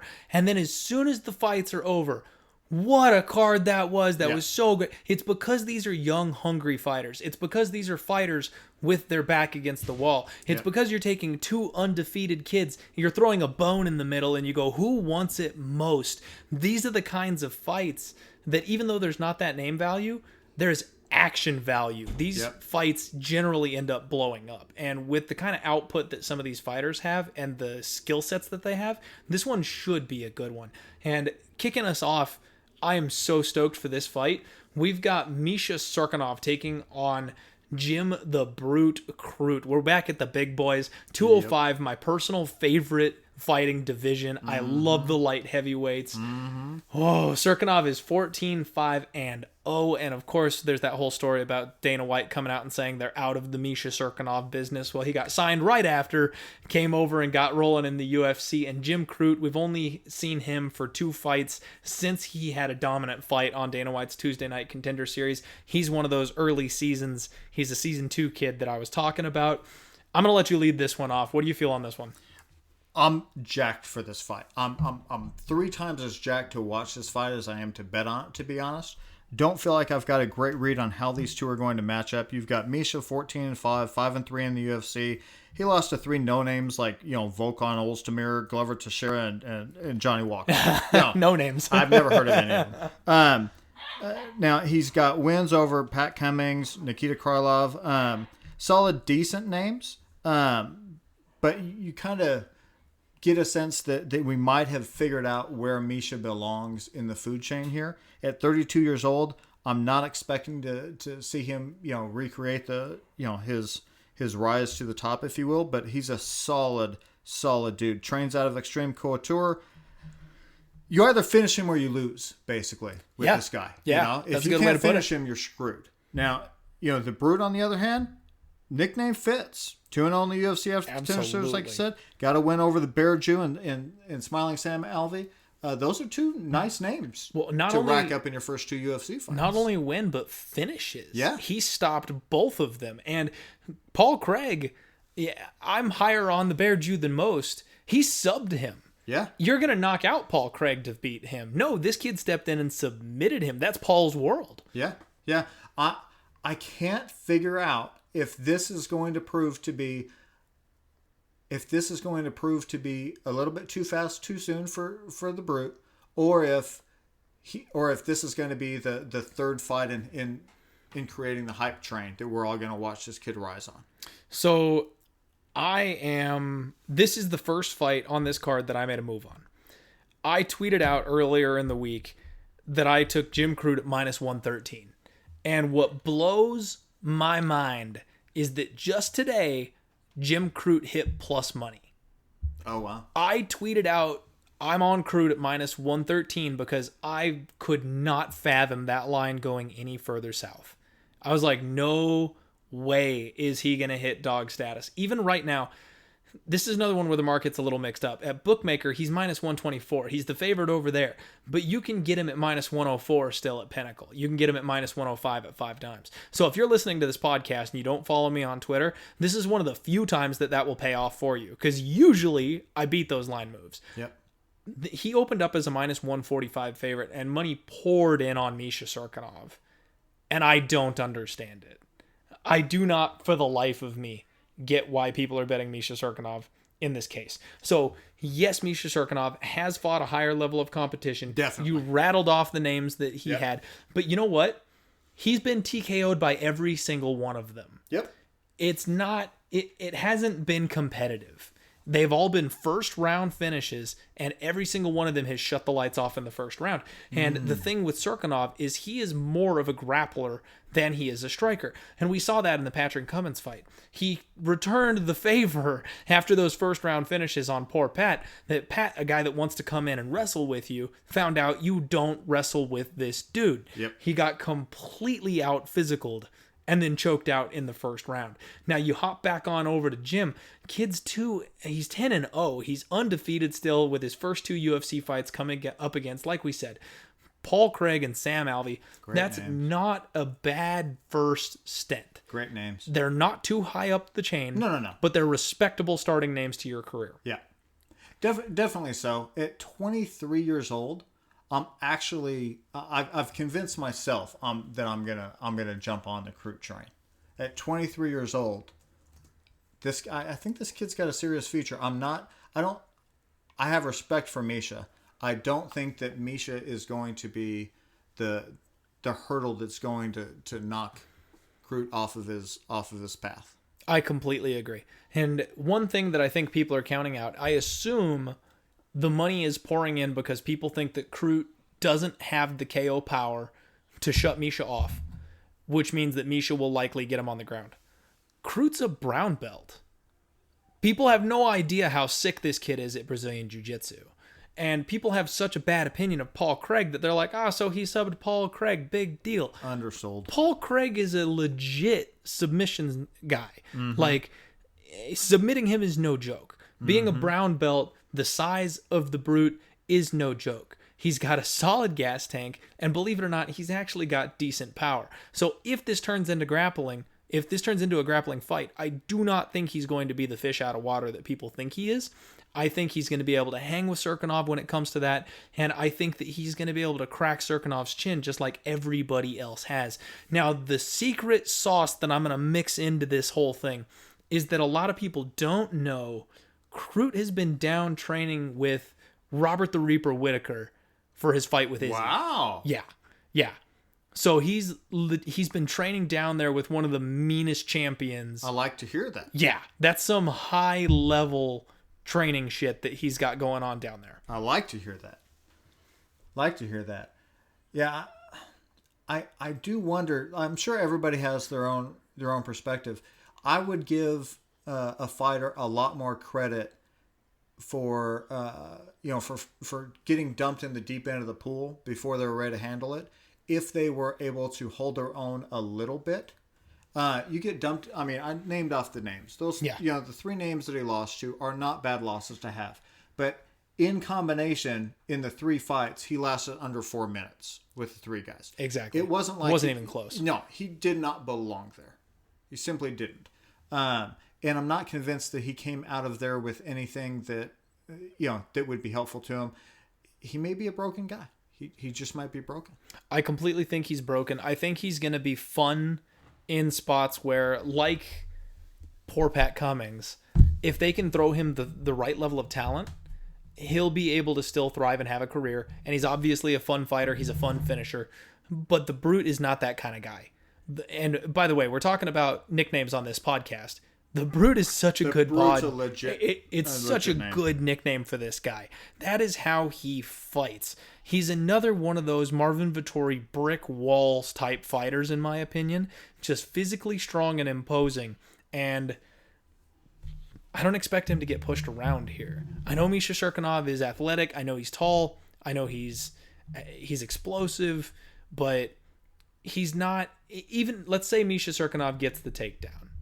His fights don't get out of round one for a reason.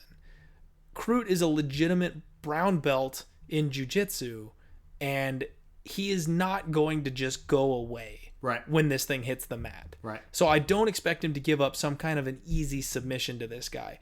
I can see Crute winning this fight by knockout, by decision, just grinding this guy out, kind of like what we saw with Ian Heinisch versus like Carlos Jr., where he just forces him to grapple over 3 rounds and is the superior fighter in that area for 15 straight minutes. And then, believe it or not, I think Crute could sub Cirkunov, especially if he cracks him. If he rocks him and it hits the mat at that point, Crute is the kind of guy that's got the brute strength to pull off a Kimura on Paul Craig. That's a power move. That's one where you're saying, I am stronger than you are, so I'm ripping your shoulder apart. He can do that to a guy like Misha Cirkunov.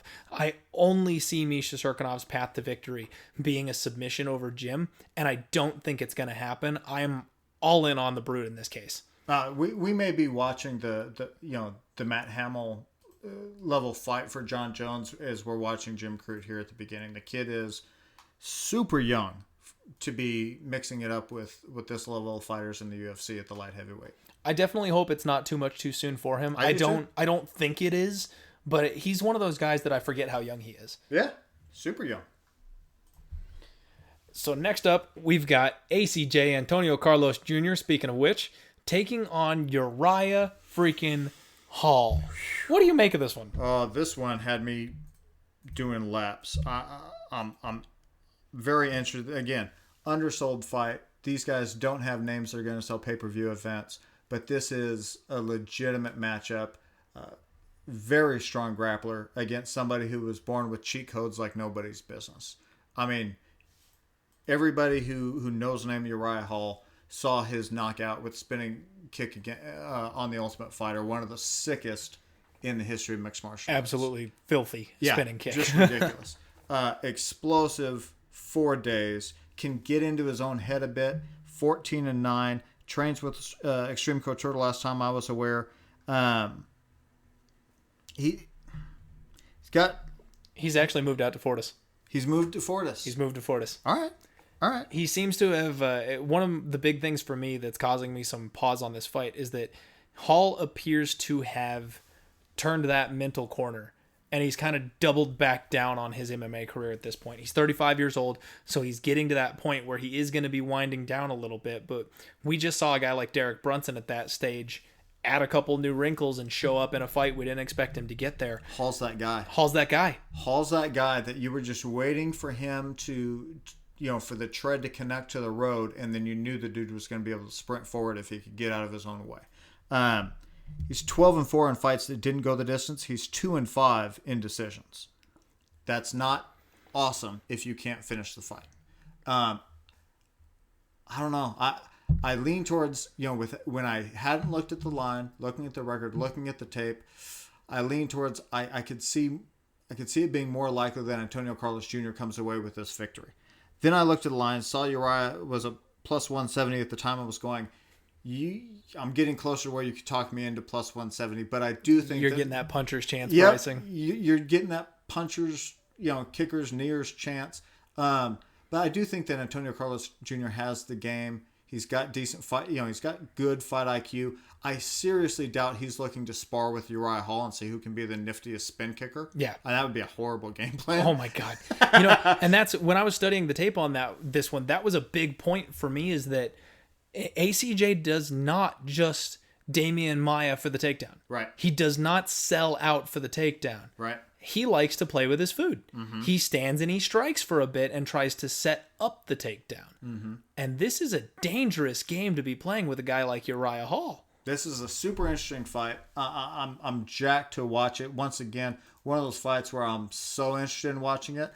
I don't think I've peeked behind the curtain where I know so much more than the rest of the folks betting it and then the sports books on it, to where I'm super confident in knowing which way this is going to go, where I want to lay my money. But I'm on that spot in this fight. I'm so jacked for it that I swear to goodness, if a complete stranger started talking me up about one fighter or the other, I could be blown into laying on that fighter. I got you. I mean, what a fight. What a card. And either one of these guys, I think this may be one of those fights that we may see the end of this fight or the highlights of this fight on the highlight reel for the other one. Probably because so. These are both legitimate fighters, top level guys in their divisions.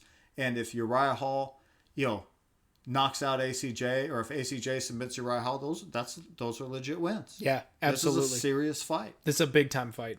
And I'm going to be patient one more time because I really want to bet Uriah Hall. I was on Uriah Hall against Bevon Lewis. Mm-hmm. And it's another one of those fights where when you talk about like the people that do podcasts, the Twitter handicappers, I was out on an island, man. The world was on Bevon Lewis. And Uriah Hall pulls off his signature third round gotcha. Yep. Bink right on the button. I did not deserve that win. He was beaten for 2.5 minutes before he finally pulled that off, and we got the win there. But I want to take a moment and just look at the resumes. So we don't need to do a lot of stylistic breakdown for either of these guys because we know exactly what they do. Right. And if you're listening to a podcast called the Die Hard MMA Podcast, you probably have watched these guys fight once or twice. They've been around a while. Yeah, a little bit. They've both been here. You know ACJ is going to strike a little bit, go for the choke, get this thing to the mat, and try and finish his opponent. You know Uriah Hall is going to try and get space, spin kick, and blow his opponent's head off. The issue for me, so this is a striker versus grappler delight. Uriah Hall hasn't fought that many grapplers. No. You look back at his record, and he has Bevon Lewis, Paulo Costa, Christoph Jotko, Gegard Mousasi, Derek Brunson, Robert Whittaker, Gegard again, which, by the way, talk about a run of names. Those are some serious competition names. Whereas ACJ, he just lost to Ian Heinch, which... Caught in a storm. Ian's my boy. Yeah. Absolutely. He got left alone out there in the hurricane. Uh-huh. Before that, he beat Tim Boach, which, Tim's kind of, he's done these days. Yep. Even though I've always been a fan of Tim, his time has gone. Jack Marshman, who is just now coming into his own, ACJ got him back in 2017 where he was not the world beater, Jack Marshman that we know today. He beat Eric Spicely, who got cut and just came back to the UFC because he filled in as a short notice replacement. He didn't cut it either. Yep. And then he does have Marvin Vettori on his record. However, that was 2016 Marvin Vettori. ACJ has just not fought that high a level of competition. That's fair. I don't know enough about Uriah Hall's counter grappling. That's my thing, is that I want to bet Uriah Hall because if he can at all do what Ian Heinch did. Now, I know obviously the Hurricane has a wrestling pedigree that we were able to say we know he'll be able to stuff the takedown here. There. We don't know that about Uriah Hall. If I knew Uriah Hall had a takedown defense game, I would be all over him here at this price because if he forces ACJ to stand with him, ACJ's going to sleep. It's a long night. Or a short night. Oh, it could be a short night. Exactly. So... I don't know, man. I'm going to do a little bit more digging in this one, and I'm going to watch the line because, like you said, he was getting around that puncher's pricing at plus 175. He's sitting at plus 190 now. Oh. But the money continues to come in on Antonio Carlos Jr. If I can get up to plus 220 by fight time on Uriah Hall, all day, I will be betting Uriah Hall. All day. I'll tell you, Uriah Hall has that explosive athleticism, that quick twitch stuff going on that... that's a cheat code. Even if you don't have great grappling technique and you don't have a black belt in jiu-jitsu hanging in your closet, if some guys got you wrapped up and you have the quick twitch fibers to be able to explode 10 feet off the ground to break a hold, he's got knees. Helps. He's got knees. He's an explosively strong dude. It's the great equalizer. Yeah, it that really athleticism can close the gap on technique real quick. Yeah. That interesting take. Interesting fight. And, so looking at the stats, Uriah Hall has 3.43 significant strikes per minute, and he absorbs 3.82. Sure. So his opponents have been outlanding him. Looking at his record, that shouldn't surprise you. Right. Bevon Lewis, Paulo Costa, Christoph Jotko, Gegard Mousasi, Derek Brunson, Robert Whittaker. Those guys are all phenomenal top-tier strikers and aggressive strikers. So even though that doesn't sound good... And I don't like betting on people who get beat to the punch and hit more often than they hit back. Uriah Hall has that fight-ending knockout power. That it's okay for him to get peppered with 3 or 4 shots to land 1 or 2 of his own. He's got that problem. He's got the curse of talent. That you go, hey, if I'm brilliant and have a high fight IQ... I don't want you to outland me. I want to outland you and have the knockout power. Excellent. Right? But when I'm coming up and I know that I have cheat codes that you don't have, and I have 7 strikes that you physically can't do without falling on your ass and looking stupid, and all of them can shut your lights out. Yep. It's just one of those things where I feel like he's had the propensity to let somebody get off, let somebody get ahead of him a little bit so that he can see what openings he has to shut the lights off. It's a bad habit, but it's one that he has the talent to fall into. Well, and he feels the fight. Yeah. He gets out there and he, almost like Anderson Silva used to, he flows. Yeah. And when he finds his range, when he finds his timing, you're in some deep shit. Yep. And Antonio Carlos Jr. on the flip side of this thing, Like I said, for a grappler, he likes to play with his food on the feet. He averages 1.97 significant strikes per minute, and he absorbs 1.94 significant strikes per minute. Damn near even. Yep. So he is fighting even with a lower level of talent striking. And I am so close to betting Uriah Hall in this case that it's not even funny.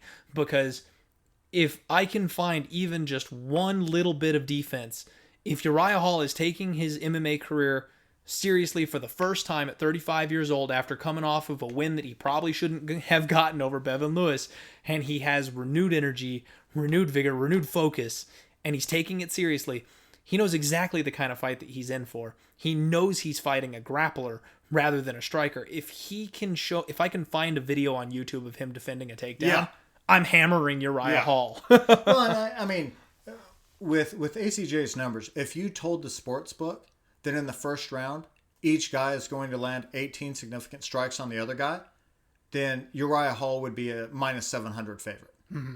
There's no way they can strike evenly and not have it go Uriah Hall's favor. Well, and the other thing to consider is Uriah Hall has most of his he's about 50-50. Half of his losses have been by KO from these big deep end strikers. Right. ACJ has 0 knockouts on his record. He's only got submissions. The guy's got pillow fists. Yep. He will not be knocking out Uriah Hall. In fact, I think he's going to have a hard time hitting Uriah Hall because of the way he moves. It's just the submission threat. Yep. If Uriah Hall tries to get up and gives his back up, that's a problem. Now, the other thing is you want to think that ACJ can win a decision, right? I don't know if he can, because ACJ tends to slow down as the fight goes on also. That's something that we bet on with Ian the Hurricane Heinz, is that Ian was going to be the fresher fighter in rounds 2 and 3 when ACJ couldn't get the takedown and started slowing down. If Uriah Hall can stay safe and defend the takedown for the first round and the first minute and a half of the second round, he can win this thing by decision. It doesn't even have to be a puncher's chance. You know, I don't question his ability to win the decision because of a gas tank issue, but he's had times where he has been looking to flow, looking to figure the fight out, and taken 2 minutes off of a fight trying to figure it out. Yes. If you're willing to mix it up enough to where you're throwing a couple of strikes, attempting a takedown, going up against the cage, backing up, throwing a leg kick, then coming back in for another takedown, he'll wait for you to do all of that, trying to figure out what it is that he's going to do in this fight. And you can get a round in the books while he's trying to figure out what he wants to do. But I think that's only because he's a chess match striker. Yeah. He is not going to have that problem with Antonio Carlos Jr. Okay. I think that he may be limited in his kicks, which obviously that's his biggest weapon, but he can let his hands go all day because Antonio Carlos Jr. is going to be on the end of those punches, and as long as he doesn't get a kick caught and get taken down that way, I think he can box him up all day.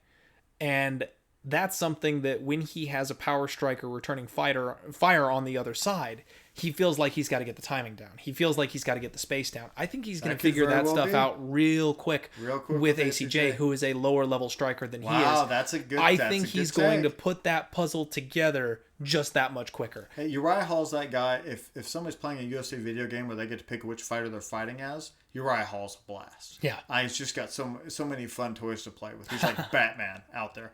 But yeah, I'm definitely leaning to, and I'll probably end up putting some money on Uriah Hall. That's a fun fight. I really hope. At 35 years old, he's got to have it figured out now.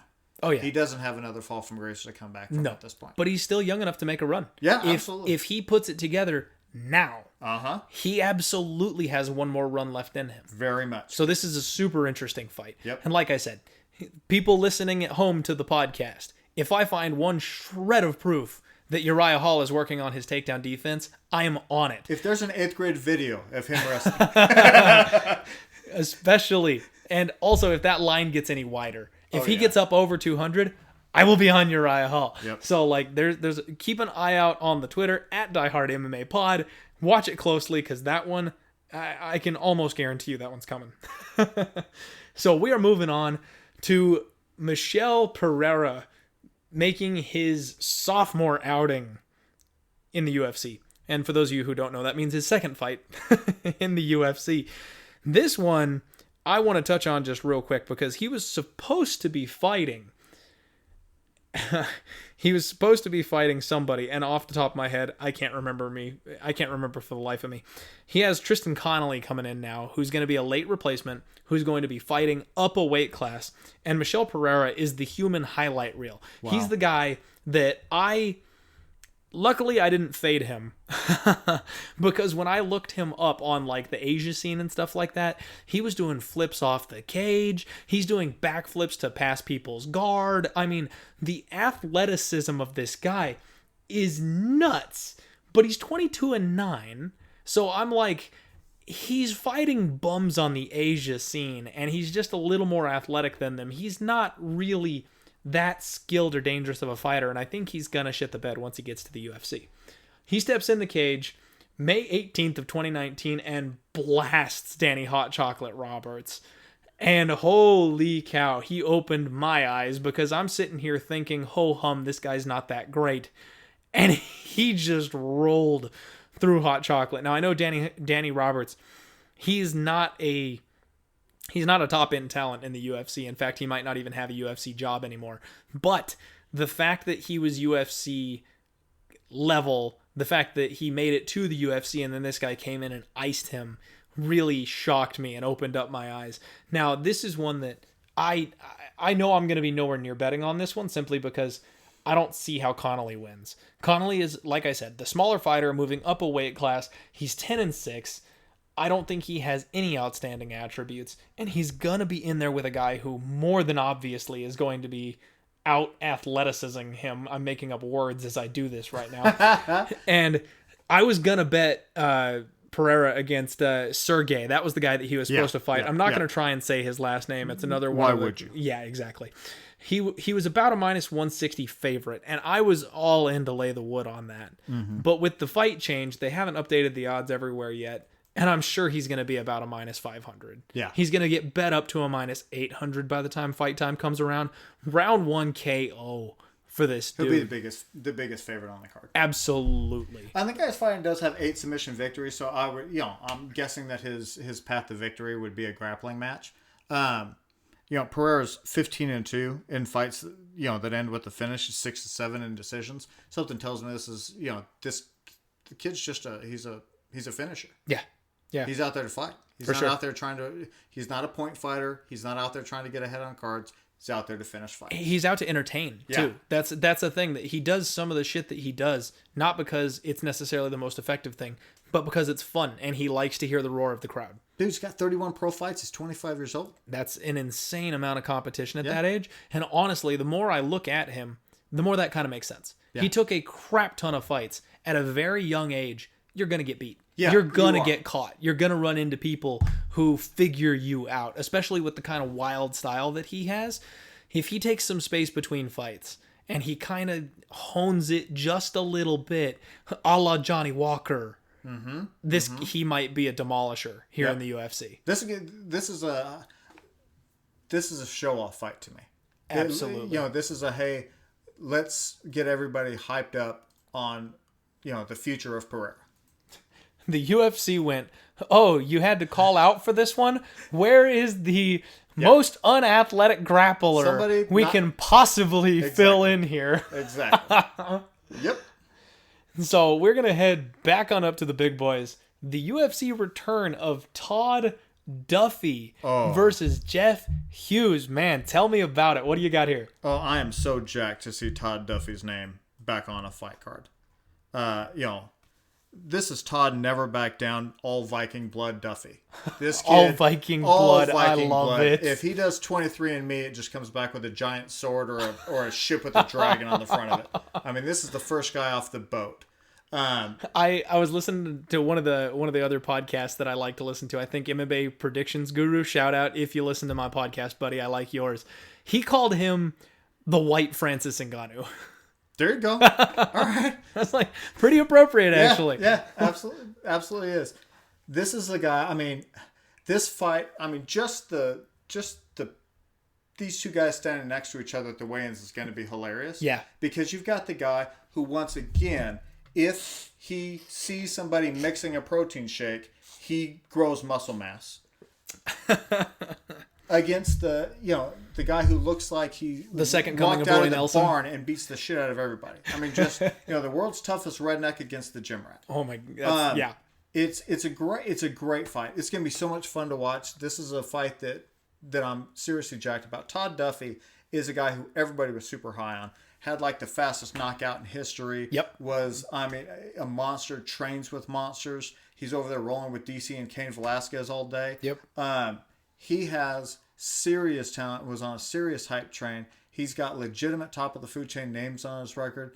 He hasn't beaten them all, but he's a guy who had a serious future at one time. Yep. And then had some injuries and fell out of fighting.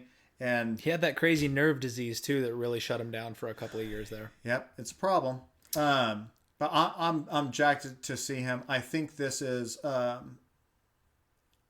once again. I'm just so hyped about Todd Duffy. I'm probably not giving anywhere near as much respect to Jeff Hughes as what he deserves.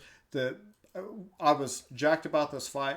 Once again, expecting Todd Duffy to be a bigger favorite. Probably just because I'm hyped about Todd. I'm so excited to see him back in action again. Absolutely. But this is was roughly a pick'em fight when I looked at it. And you've got a guy who's been showing it recently. He's he's 10-2, lost his UFC debut coming off of the Contender Series. Don't know a whole lot about this kid. He's split fights with Maurice Green, which tells me he's probably not ready for the bottom, for the deep end of the heavyweight division.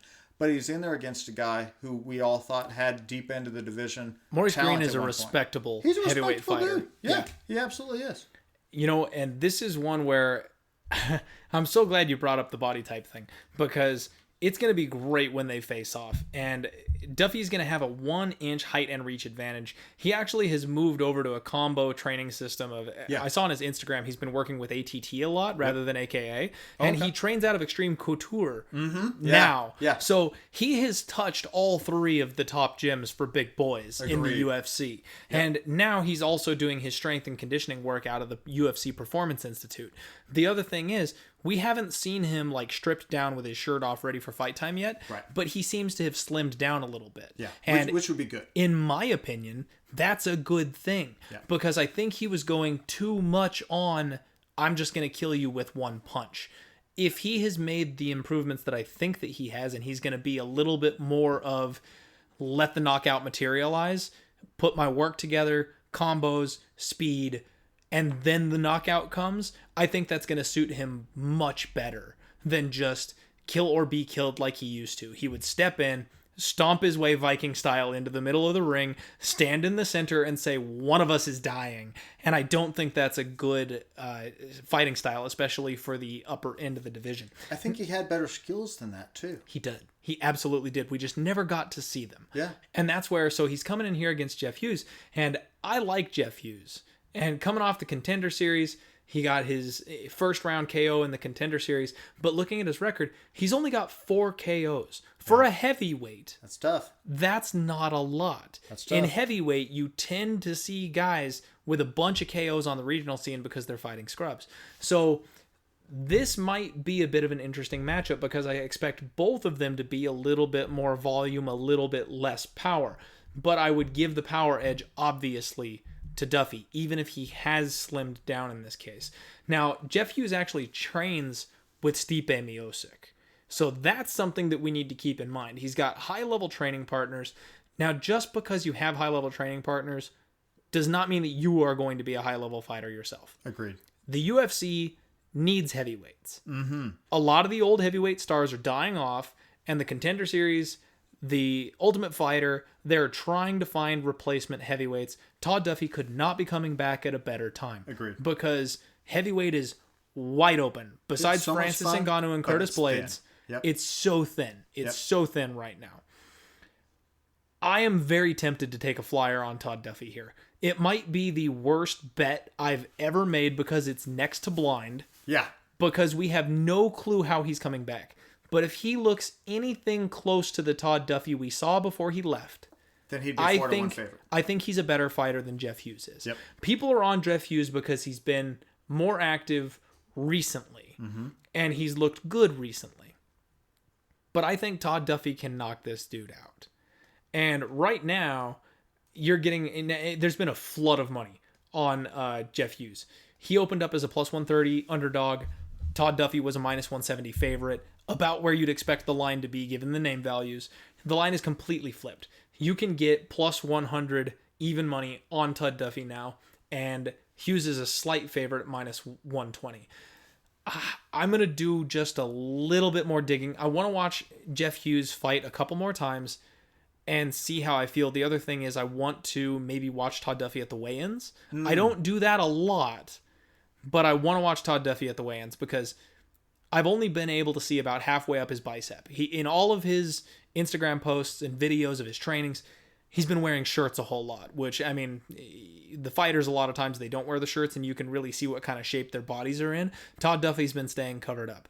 If he is chiseled, if he's in the kind of physical condition and shape that I want him to be in and think that he will be in, I might take that even money flyer on Todd Duffy simply because I think he'll be the bigger, stronger, more physical fighter, training out of a gym like Extreme Couture. I know Hughes is training with Stipe Miocic, but again, like I said, just because you're training with the champ doesn't mean that you are going to be a champ.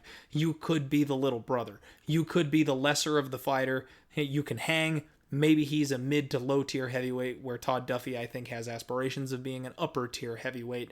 I don't think he beats the top 5, but we know nothing about Todd Duffy right now. Well, and this is why we listen to the Die Hard MMA podcast. You're right to be, looking into this, watching the weigh-ins, everything else. I'm so jacked to see Todd Duffy coming back and the fight to be anywhere around even money. And the, we can say one thing. We can say that Jeff Hughes is not unbeatable. Absolutely. And we saw him lose his first fight. He lasted the distance with Maurice Green. That says something. They went the distance the first time they fought. But I take a look at them and go, man, I don't know where Todd's at, but Todd looks like a weightlifter who decided to try fighting. That's what he used to look like. Yeah. But Todd Duffy has been training, martial arts of various sorts for like 14, 15 years now.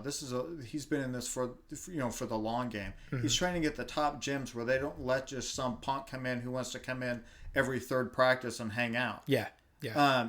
He's in this, he's 33 years old, but he hasn't fought in so long that I consider him a 29-year-old heavyweight fighter. I'm super jacked, and I'm betting on Todd Duffy all the way. I don't blame you for taking that shot. And like I said, give me a couple of days. Let me see the weigh-ins. If a video comes out, the open workouts, if he moves around like I want to see him move, I'll be with you on Todd Duffy, but I've got to see a couple things first. Let me try one more thing. So I listened to him Todd Duffy doing an interview, right? And he's asked, what does he want in the future for his UFC fights? And the person talking to him throws out the name Greg Hardy. And Todd Duffy shits all over Greg Hardy. I mean, aggressively dumps on Greg Hardy. And it's talking about how he's nowhere near worth the money. It's crazy. He hasn't done anything near what it should take to be getting paid like that. Talking about doing main events for 10 and 10 when Greg Hardy's pulling 100 and 100, at his level, and says, who do I have to rape around here? He went hard. That's at Greg terrible. Hardy. That's he awful. Took a serious shot at Greg Hardy. And if this is a future opponent of that fight, I'm super on the Todd Duffy hype train. I'm probably more jacked to see him back than he's jacked to be back. And you know what? That's fair. And he's been gone so long. Yeah. I'm going to try to get him on the podcast. I would. I listened to him on Ariel Helwani's show. Yeah. And he was like, it's nice that people remembered me. Like I think he feels like he doesn't have fans right now. And it was like a refreshing thing that people remembered him. I loved Todd Duffy, man. Yeah. And I thought he was gone forever. The fact that he's coming back, I'm super psyched. And you know what? I don't like reaching out to fighters to do interviews and get them on the show after they take a loss, just because from my perspective, I would think that the fighters would be like, oh man, like I don't really want to talk about fighting right now. Like they're trying to mentally get over a fight and get into their next fight. So I don't like to do that. I try to reach out to the winners. Plus, you got to think from the audience perspective. If someone's coming off a win, they're just that much more intrigued to hear what the winner has to say, I would think. if Todd Duffy wins this thing, he seems like the kind of guy that would be cool enough to come on a podcast like mine. Dude, Todd, this is home. This is a safe place. Come on here. Share with the get with the diehard community. That would be a huge get. While you're talking about your fighter interviews, super new fan of Jillian Robertson. Right? Jillian, I mean, I just want you to buy lottery tickets for me from now on. That you walked in to a Taibo, fitness class with Dean Thomas. Know. When you learned how to swim, was Phelps the guy who was just teaching the class that day? I mean, that's crazy. Was your junior high track coach Usain Bolt? Who walks in and meets Dean Thomas? Yep. That's a ridiculous Spots are doing some cardio kickboxing mom class in which that girl can kick. That's crazy talk. She's such an awesome interview. You definitely saw her personality come through. I'm all in on Jillian Robertson. I have been so high on Jillian Robertson since I first laid eyes on her, and getting to speak with her one-on-one and do that interview has just tripled my fan base of her. I love her. I am so stoked to see where she goes from here. And she did agree to do like a follow-up podcast. I can't wait to have her back on. Jillian, I really hope she comes back on. Thanks so much for coming on Die Hard and for feeding us fans, an interview like that. We got to see who you were outside of the ring. You're awesome. We love you. We've got your back. You've got an army behind you now, and you should have before. I was so jacked about that interview for you, for the podcast, for her, for myself. Absolutely awesome. And if Todd's the next one, you just rack him up, man. And you know what? And to those listening, if you wouldn't mind, head on over to the YouTube channel for the Die Hard MMA podcast and give my interviews a listen. We've only got 2 up right now. I've had Juan Adams and Jillian Robertson on the podcast so far, and they have just been fun. My whole thing is to try to get to know these fighters a little bit outside the cage. Now, Jillian's such a monster that she forced the conversation back to the octagon basically every time. You could not get her out. Every time I tried to talk about anything besides fighting, she was like, well, that's all I do and that's all I care about. So all we talked about was fighting. But Juan Adams was freaking hilarious. Oh. And some of the stories he tells, the audio is bad on that one, so I have to apologize, but he is so funny. The best convenience store story I've ever heard. Great.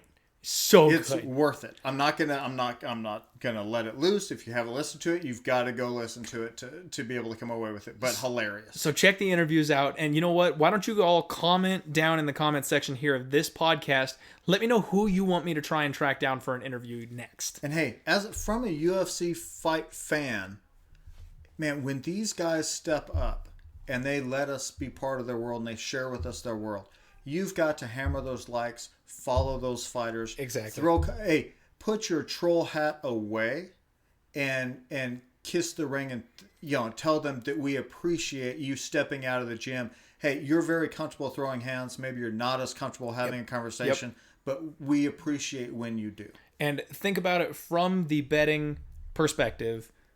We can glean information that other people will not. Yep. Talking to these fighters, and especially when we make friends with these fighters. If they're going to be recurring guests on the show and be willing to open up and speak to us, that's money in your pocket. Yep. Because we will find out where they're at mentally. We'll find out what they're working on in the gym. So like he said, put your troll hat away and shower these fighters with love when they take time out of their day to come do these types of shows with us, because not only does it benefit us from an entertainment standpoint, it will benefit us from a financial standpoint on their next fight. Yep. Very much. Shout out Jillian and Juan. Thanks for coming on the show. Love you guys. Awesome. And Juan is a hell of a good follow on Instagram, by the way. Dude's hilarious. Go check him out. His stories are fantastic. He's a hilarious guy. So let's get back on track. UFC Vancouver. There's still fights to be had. We're at the co-main event of the evening. I love how many heavyweights are on this. Heavyweights and light heavyweights. This is a big dog card. Yep. I'm all about it. We have got Glover Teixeira taking on Nikita Krylov. And this is a changing of the guard kind of fight. Glover Teixeira is the ideal, the perfect, the top tier gatekeeper. He's a prospect killer. He has made his career the last couple of years off of the UFC trying to feed him to the next generation and just being like, not yet. Not passing here. Yep. Nikita Krylov, on the flip side of this thing, is another one of these guys who's young, who's athletic, who's got a ton of tools, and he's trying to dip his toe into that deep end. The couple times that he's dipped his toe, it has not gone well for him. This is his third shot at getting that upper level, that next shot at the top end of 205. What do you think? I think that sooner or later Glover has to show that he's 89 years old. I mean, God, Glover's a monster. Frankly, Glover's one of the cases that it's almost like when you see a bet that you didn't lose money on, but you would have won had you put money on it because your side that you were leaning towards cashed. Yeah. Glover's that guy who should have been in the UFC, would have been a legit challenger in the top 10 for years. Such a shame that he couldn't get over here. Couldn't get over here. Had some issues, whatever they were. It was visa issues. He could not get into the States to fight. Oh, such a bummer. Because he was such a get when we finally got him. For those of you who don't know, he was Chuck Liddell's main training partner. So he was championship level legit in his prime, and we just never got to see him. Yeah, I mean, this is a guy who beat Rashad Evans in 2016, beat Oven St. Peru in 2015. I mean, he had top of the food chain talent, is a pack your lunch. You're not going to intimidate this guy. He's got tools. He's known for being a banger. Yeah. But he's got hands. He's a well-rounded dude. But I'm high on Nikita. Nikita's an up-and-comer. This is a show-me fight for Nikita. 27 years old, 25-6. We haven't seen enough of him. He's 1-1 in the UFC. You know, he lost to John Blachowicz. This is his second stint in the UFC, though. He was in the UFC a couple years ago, and then after getting subbed out by Misha Cirkunov when he first came in on the scene, I'm not sure what happened there. I got the sense it was just too early. Yeah. I mean, the kid's 27 years old now. At light heavyweight, I feel like it's leaning towards that heavyweight where the peak is longer in the tooth. Yeah. You know what I mean? I feel like, coming into the UFC when you're 23, 24 at light heavyweight, that's a tall freaking order. Absolutely. Especially, fighting anybody, had a win over Ed Herman in 2016, wild. But this kid has some tools. And it's going to be a matter of, can he show us that he is putting everything together? Absolutely. This is a real test for an up-and-comer. A great measuring stick for Nikita. The measuring stick doesn't get any better than this because you're not getting into the top 5 unless you get past Glover. No one's ever said, "Oh, you beat Glover, I don't care." Yeah. This is a legit feather to have in your cap. The last 4 losses on Glover's record are Phil Davis, obviously by decision, Anthony Rumble Johnson, obviously by 13-second KO. Yeah. He did get knocked out by Alexander Gustafsson in the 5th round after an absolute war. And then he got ground out recently by Corey Anderson. That's a wild move to go to his last 4 losses when the 5th loss back was John Jones. I feel like you can't leave off John Jones. That's a fair point. When you're giving somebody kudos for fighting the top of the food chain. I mean, if you're giving him kudos for fighting the top of the food chain, I might as well have gone with that 5th loss because it was a title shot. It was John freaking Jones. Only the monsters that live under the beds of other monsters can go with Glover. Yes. And now Glover is long in the tooth, but he's not on a 4-fight losing streak. No. He's not the guy who, well, if you fought the 2016 version of Glover, that was something, but not anymore. He's still a solid, very strong name. Yes. And I'm convinced that in his head, he's putting together his streak to get back into a title contention. I completely agree with you, and I do think that that's where his mindset is. Because if you take out the Corey Anderson fight, now if you want to put Anthony Rumble Johnson in a grappler perspective, that's Corey Anderson. Mm-hmm. That dude does not let you up. Right. And Glover Teixeira is a legitimate Brazilian Jiu-Jitsu black belt, but he is lacking in the wrestling department. Mm-hmm. So as much as Anthony Rumble Johnson could hit harder and was faster than Glover, that's what Corey Anderson did in the grappling game. So I don't hold that loss against him too much. Like I said, he is the top 5 gatekeeper. If you're top 5, if you've got that crushing knockout power, if you're Alexander Gustafsson or John Jones and can outclass this guy for 25 minutes, okay, you can beat him. Without those skill sets specifically, you're not going to beat him. Who crushes rocks better than minors? Exactly. I mean, here comes Nikita the minor Carl. This is a great fight. I'm so jacked to see it. I don't know what we're going to get, and neither does the book. This line has been bouncing around all over the place, and I have got a bit of a hot take for you. Oh, watch out. Here we go. So, looking at Nikita Krylov, he's athletic, he's explosive, he's in shape, he's young, he's coming up in the world. We know that. Yep. We try to steer clear of betting the old dogs, especially when they get around that magic age of 40, where I put a big highlighted circle around them going, are you sure you want to do this? Mm-hmm. Glover's 39 years old. Yep. He is knocking on that door. Father Time has come. Mm-hmm. The Grim Reaper is just waiting on the other side when it comes to his MMA career. But you look at his last two fights. Carl Robertson and Ion Cutelaba. Two young, hungry dudes that are full of piss and vinegar that were ready to take his head off. He weathered the storm, got them on the mat, and choked them both unconscious. Now, you look over at our boy, Nikita Krylov here. He's 25-6 for his record. 5 of his 6 losses have come by submission. And he's got well-known gas tank issues. Now, he does seem to be in better shape this time around. But one other thing that I want to do is go back to 4 fights ago for Glover Teixeira, where he fought Nikita Krylov.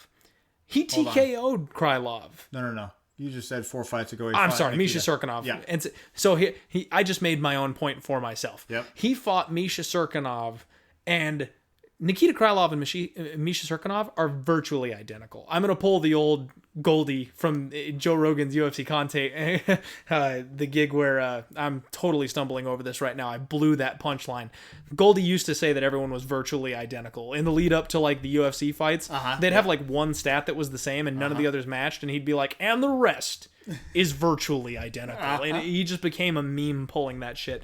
But in this case, it's true. Nikita Krylov and Misha Cirkunov are basically the same person. Statistically, they're identical. They're both 6'3". They both have 77-inch reaches. Their records are very close to the same, and they both have similar losses. They both get subbed out. Glover was able to straight up TKO Misha Cirkunov. Mm-hmm. I do not think that this old dog is ready to lay down and go away. Nope. And I think that the biggest hole in Krylov's game is that submission threat. Obviously, he's lost to almost everybody. When he's lost, it's been by submission. Glover understands that right now his best role, his best shot, is to weather the storm with these young guys, get them on the mat, and then choke them out as soon as they make a mistake. He has slick hands, so it's not like he's out of the water on the feet. And I don't know if Nikita Krylov is savvy enough on the feet to outclass him. And the fact that Glover was able to weather the storm against a guy like Ion Cutelaba, I know that Nikita Krylov is athletic. I know Nikita Krylov is explosive, but I don't know if it's to the degree that he's going to be able to shut the lights off with Glover Teixeira. And if he can't shut the lights off, I think Glover will wear him down and put him on the mat at some point. And if it hits the mat, Glover will choke him out. I'm right there with you. Glover's always had a sneaky, ground game that he simply chose not to highlight. He's a black belt. Yeah. He likes to bang, but he's a freaking black belt. Mm-hmm. Yeah, it's wild. It's wild that you've got as many wars that he's been in when you've got a trump card like that hanging in your back pocket that you're just like, I think we'll see if we can throw hands and I can come out on top that way. I actually love that you see him coming off of 2 submissions, because you wonder at 39 if he's like, all right, look, I can't stand and bang with everybody if I want to make another push for a title shot. To me, that shows intelligence. It does. To me, that shows that he's going, okay, so my path is here. Maybe in his older age, maybe somebody got in his ear and was like, hey, look, we're gonna have some fun, but we've got to play this game with with some fight IQ. Exactly. I love it. Nikita is not going to be able to walk in here and make Glover feel uncomfortable. No, he's been in the fire with everybody. Yeah. And this is, I feel like this may be a little bit too soon for Nikita. He's still young, which is crazy.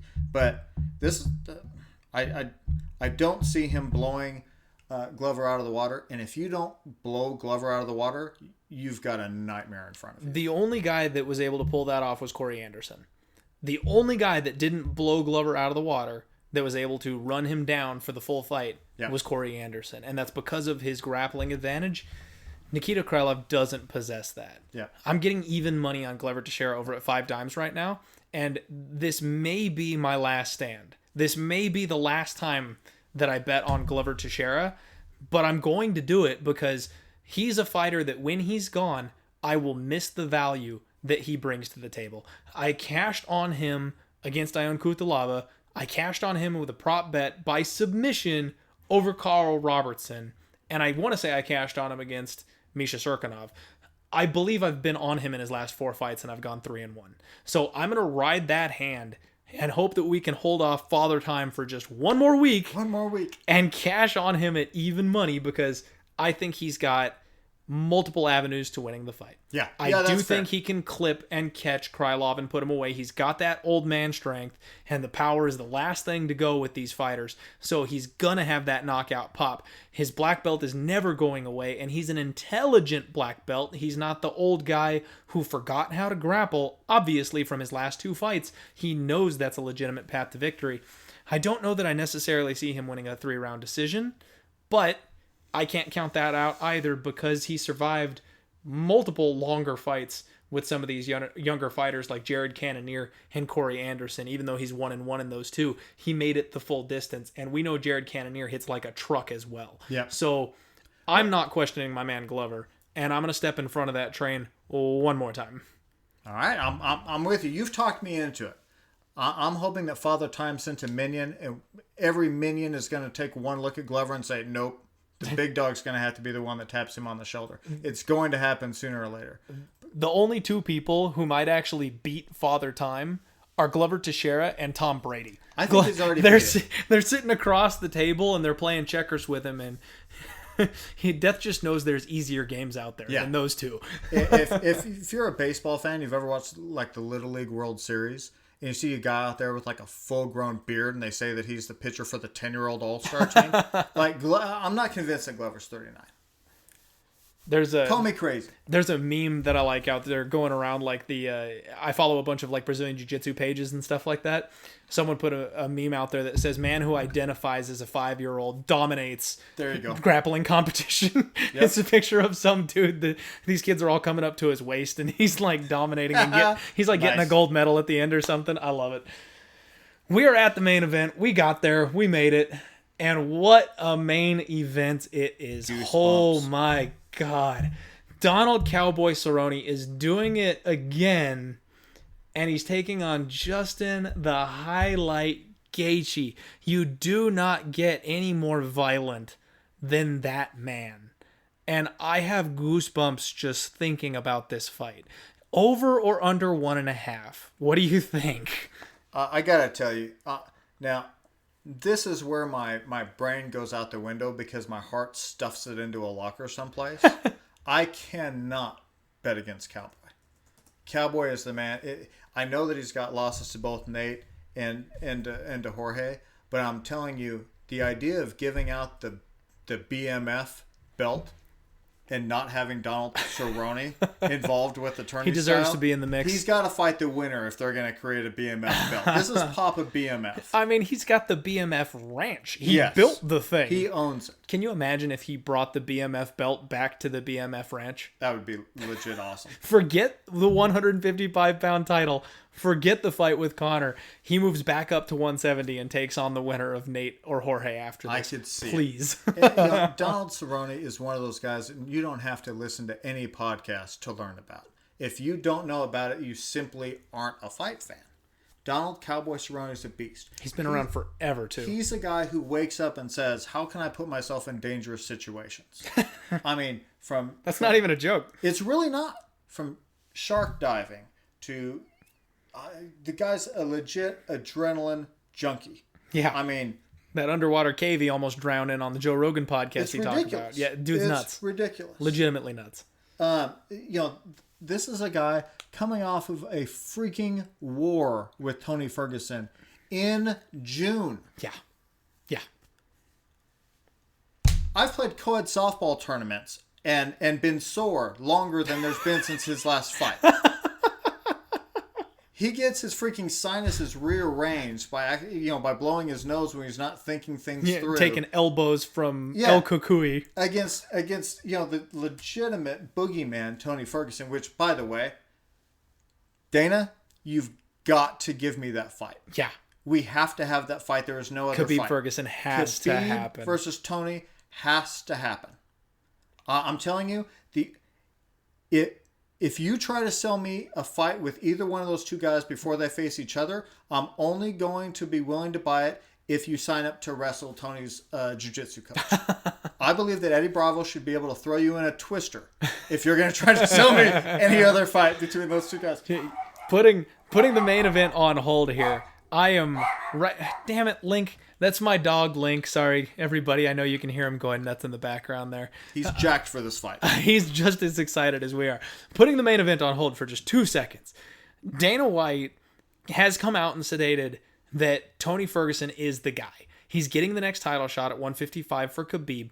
Khabib and Poirier, both in the lead up to their fight, both said hands down Ferguson is next. The whole world is on board. But Dana White threw in the caveat that if Tony can't make it to the fight, Conor gets his rematch. I'm scared shitless because the UFC is going to throw him some crazy offer that he's going to turn down. And then they're going to be like, well, you had your shot. Let's make the money fight with Conor. I'm terrified that that's what's going to happen. I like money as much as anybody else. And I get it. That's obviously a huge money fight. And I was going to say I'd boycott it, but I won't. I won't. I'll watch I'll watch it. Yep, it's a layup from a business standpoint. But to be honest, you couldn't convince me that it's going to have a different outcome. You could tell me it's plus 2,000 to bet on Conor. Conor's going to get mauled the same way that he did in the first fight. I agree. It's simply big names, big numbers, and that would draw Tony the world to it. Tony is the matchup. Tony's got to happen. Got to happen. It's but back to these guys. Sorry, the fight that's actually happening. But no, Donald is my boy. He is my top. If I had a Mount Rushmore of the fighters who I thoroughly love and feel like I've gotten so much value having watched him over the day. Yep. Donald Cerrone is a freak. Dana White should wake up and go to bed thanking God that Donald Cowboy Cerrone was born into this world. Absolutely. I mean, this is a He's guy. been a money train. Absolutely. Well, not only that, I mean, like, he just plugs holes for the UFC in terms of matchmaking. That's what I mean. He's been a main event fill-in for the last 10 years. We've got an up-and-coming nightmare named Darren Till that nobody's heard of, and we want to boost our Fight Pass numbers. Is there anybody who's willing? Well, Cowboy just throws his name in the hat. He's just a wild man. He's nuts. I love him. I would rather lose betting on Cowboy Cerrone than win betting against him. That's fair. I'm that big of a fan of Donald Cowboy Cerrone. You know what my issue with Cerrone is? I cannot pick his fights right. There is something wrong with the way I view Donald Cowboy Cerrone. In his last... Okay, before Tony Ferguson, his last 6 fights, I've been wrong. I bet him against Darren Till because I thought that his veteran savvy would be enough, and obviously I didn't realize quite the size difference. A guy coming up from 155 versus a guy who should be a 185 or just barely making it to 170. Didn't think it would play that big of a factor, so lost there. He faces Yancy Medeiros, and I got the wool pulled over my eyes with Yancy, thinking that they were going to go toe-to-toe. I think Yancy was the dog, and I was getting a little bit of plus money. I thought that he was going to be broken coming off the Till fight. Cerrone shows up and does his thing. He was riding a 3-fight losing streak going into that? Yep. So I figured, okay, he's done, he's broken, he's going to retire soon, I'll fade him here. No, he shows up and wins by, brutal TKO again, like he always does. Mm-hmm. So then he faces Leon Edwards.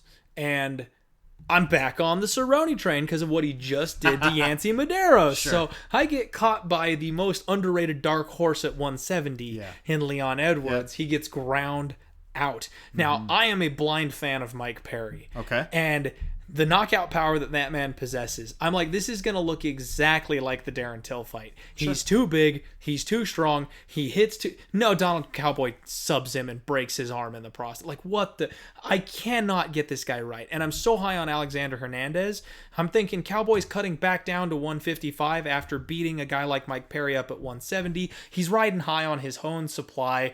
This kid is headed for the title. No, he KOs him too. Like, I cannot for the life of me pick Donald Cowboy Cerrone. And I've spent a lot of time this week on this particular fight because I'm trying to find a spot and I'm rearranging the way that I view Donald Cowboy Cerrone. I think there's a lot of myths out there about Donald Cowboy, and I myself have spat most of them into this microphone.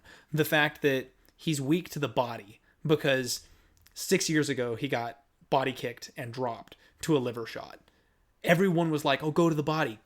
He's weak to the body. He's proven in his last 5 fights that he has no problem tanking damage to the body. Right. But I keep saying he's weak to the body. We keep talking about how the cut to 155 is so brutal for him. It's so hard on him, and he's getting to the end of his career. He's been around forever. He's only 36. Yeah. He's just not that old. Yeah, he's got a lot of miles on him, but he might be Randy Couture 2.0. This guy could fight until he's 42 if he wants to, because it apparently just doesn't matter to him. And his most recent fight against Tony Ferguson was the biggest eye-opener for me. Now, I got this last fight right, but barely, because I thought that those two would kill each other, and one or the other would just not have the durability to withstand the output that they had. Thank God his eye swelled up, because it was a 2.5 round marker, and I took the under. If that doctor didn't stop the fight at the end of round 2, they didn't let them start round 3 because of that eye swelling up. Yeah. Those two both had gas for miles. Yeah. They were ready to duke it out in round 3, and I was sitting there going, you've got to be kidding me.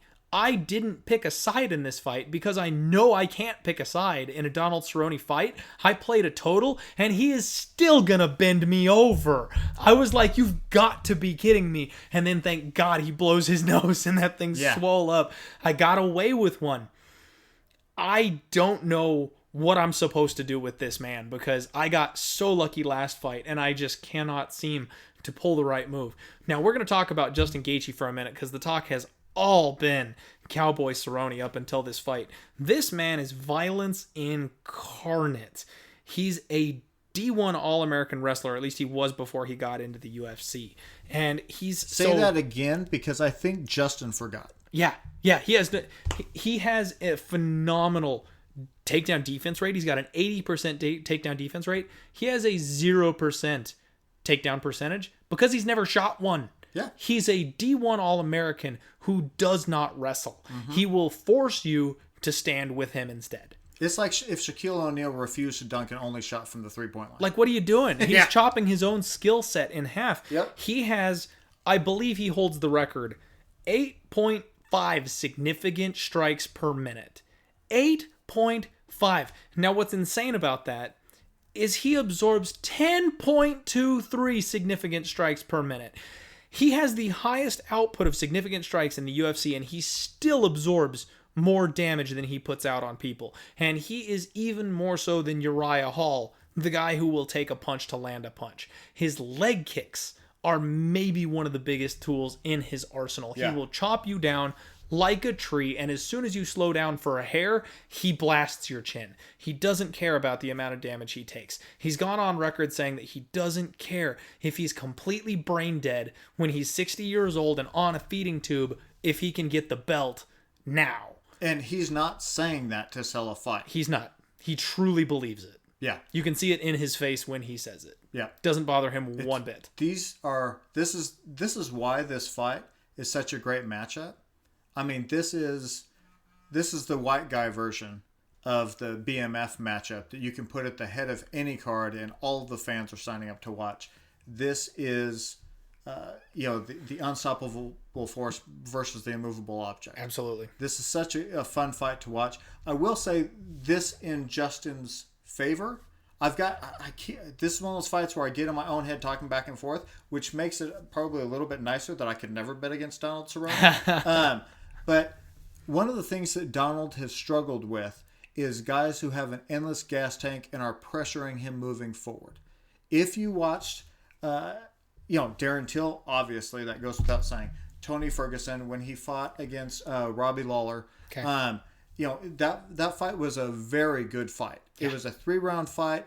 I think it was obvious that he won the second round. He lost the first and the third. The first and the third were Robbie coming forward, just going with a gusto. Yeah. In the second round, I thought that Robbie Lawler took the round off, to be honest. And I think the way to be successful against Cowboy is to bite down your mouthpiece and go nuts. Nobody does that more. That's than Justin Gaethje.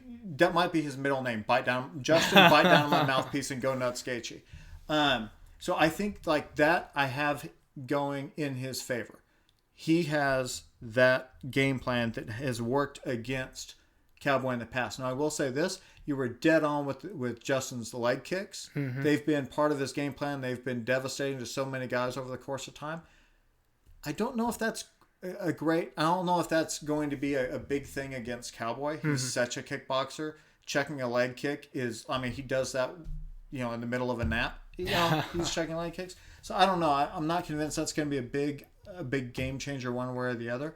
But I do wonder if Justin's forward pressure is going to cause Cowboy to wait, and if Cowboy gets in that space where he goes, cool, I'm going to let this guy get off and wear himself out, and then I'll fire back, or I'll look for a spot where he's not throwing to counter strike. There's no such thing. That doesn't happen. It doesn't exist against Justin Gaethje. So this is a wild fight. Now Dustin Poirier beat Justin, and Dustin Poirier is a talented technical striker. Yep. Cowboy is as well. Cowboy is down for the fight, but he brings his tools to the fight.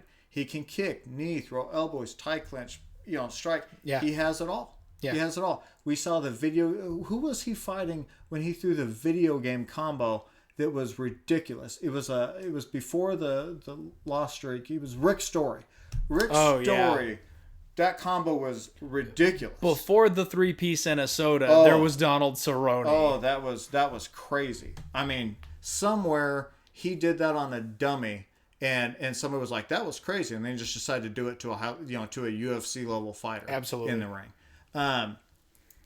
I see this being that Justin's path to victory is by touching Cerrone's chest, putting his head in Cowboy's chest and swinging for the fences the entire night. Absolutely. And also, I know that Justin's a wrestler. I know Justin doesn't remember that he can wrestle, but I don't think that he probably wants to spend a whole lot of time on the ground in a mixed martial arts fight against Cowboy Cerrone, because Cowboy has a ground game. Absolutely. He's a black belt, and he's a slick black belt at that. His submissions are no joke. Yeah. Now, I think Justin has the background that had he been grappling in his mixed martial arts career, that it would be different. But I don't think this is the fight to dust off your grappling chops to go try to grapple with somebody like Cowboy. And I highly doubt he's doing that in practice. No way is he talking to his coach and going, hey, we should work on grappling this week. Yeah. I think every time Justin takes a step back or tries to catch a breath, it's a bad space. Yeah. Because I think at any kind of distance,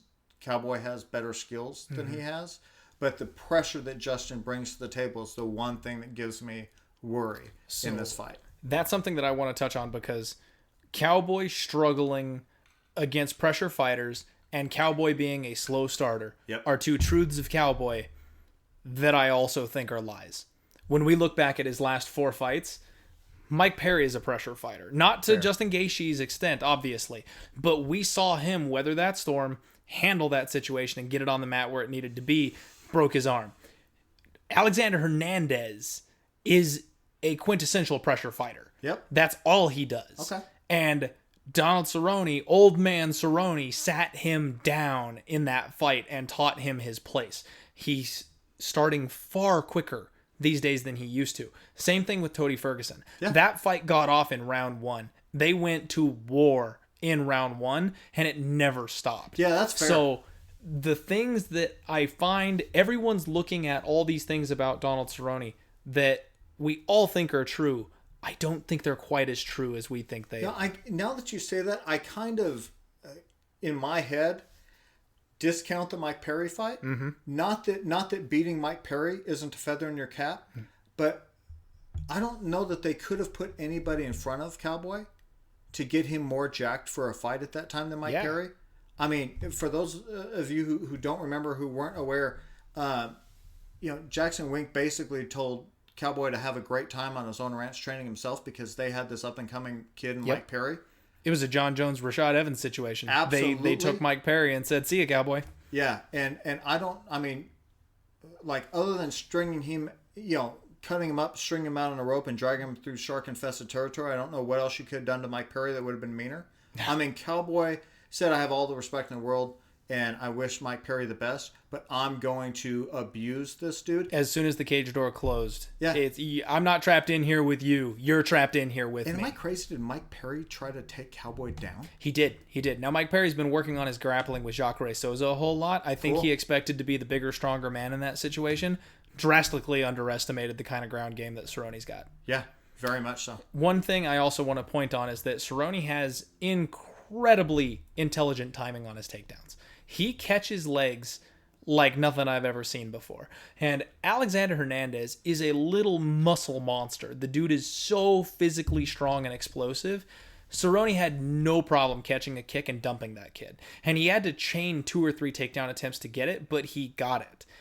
He's going to be the bigger fighter coming in here against Justin Gaethje. Yeah. Cerrone fits perfectly at 170 and manages to somehow get his way down to 155. He's 6'1" with a 73-inch reach. Gaethje is 5'11" and has only a 70-inch reach. So he's going to be the bigger, taller fighter as well as having a reach advantage. Now, the one guy that Gaethje fought that had that height and reach advantage on him was James Vick, and we saw what happened there.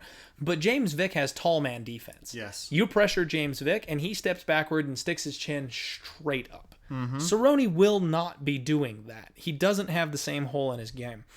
And Eddie Alvarez and Dustin Poirier proved that if you are a more technical fighter, if you can just get out of round 1 with Justin Gaethje, you're going to be able to land the kill shot before he does. I am going to hopefully not jinx you here, and I'm going to bet on Donald Cowboy Cerrone this weekend to win this fight. I believe in Dad Cerrone, the corner that he turned when he had his son, the mission he is on for the belt, the damage and the war that he was involved in with the number 2 guy, maybe the only guy who has a chance to dethrone Khabib Nurmagomedov.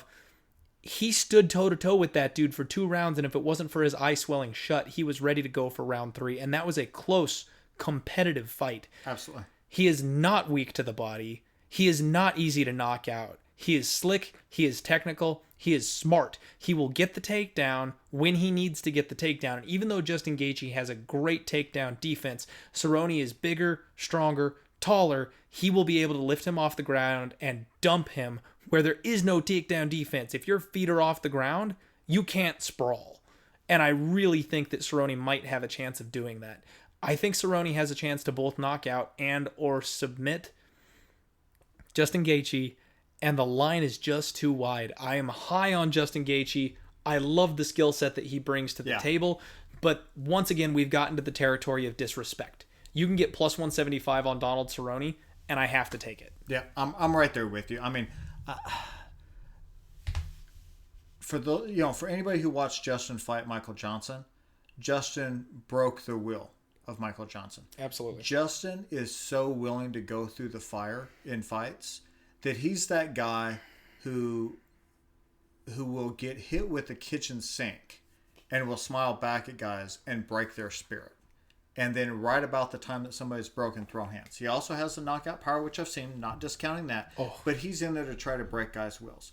Cowboy, there's no chink in that armor. You're not going to convince him not to want to fight. The guy got his face blown off and is signing up to fight a monster 3 months later. Cowboy may have previously broken. There were times earlier in his career where he wilted. Sure. He doesn't anymore. Right. He's willing to stare death in the face right now. And the fact that he knows and understands the way that Gaethje fights and accepted this fight with a smile on his face, he's a crazy person. Yeah. And he knows what he's getting himself into. He wouldn't take this fight if he didn't believe that he could win it. And in my opinion, that goes a long way. When you see a guy like Justin Gaethje, nobody wants to fight Justin Gaethje. And Donald is just like, shrug, bring it. I love that. I love the guy. I mean, honestly, though, I don't give him that much credit. You're giving him more credit, and I appreciate that because God knows he's earned it. But I don't believe that he looks at fights based on whether or not he can win.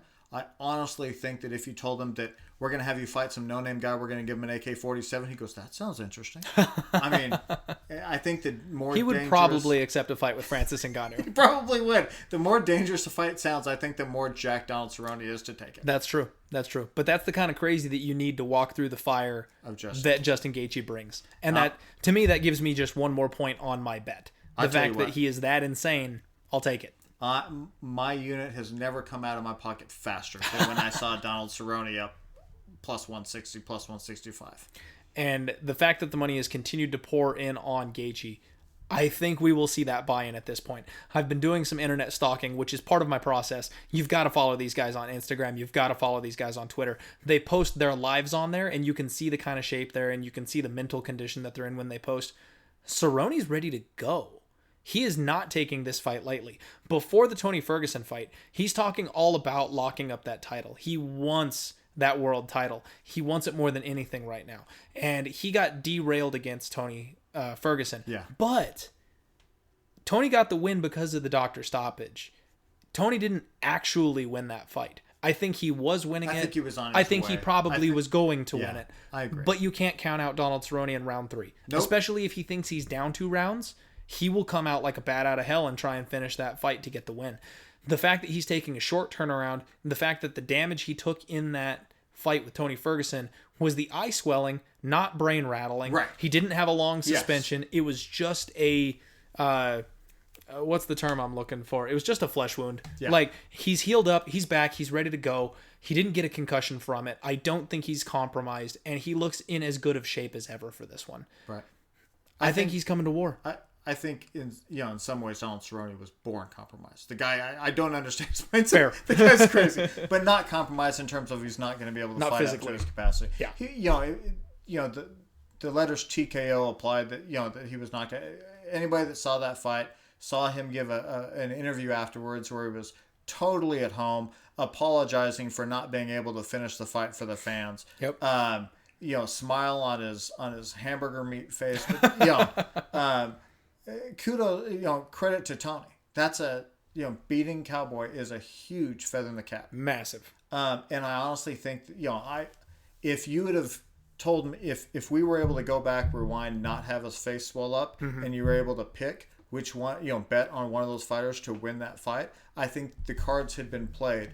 Tony with his gas tank doesn't slow down. Absolutely. Was on his way to a big W. Mm-hmm. But Cowboy, I'm so happy to see him back in the fight. To be honest, I'm such a fanboy. I would have loved to have seen him take a couple of months off. But if he's ready to go, I'm ready to support, and I'm definitely ready to bet on him as an underdog. And those short turnarounds, I think he fights better on them.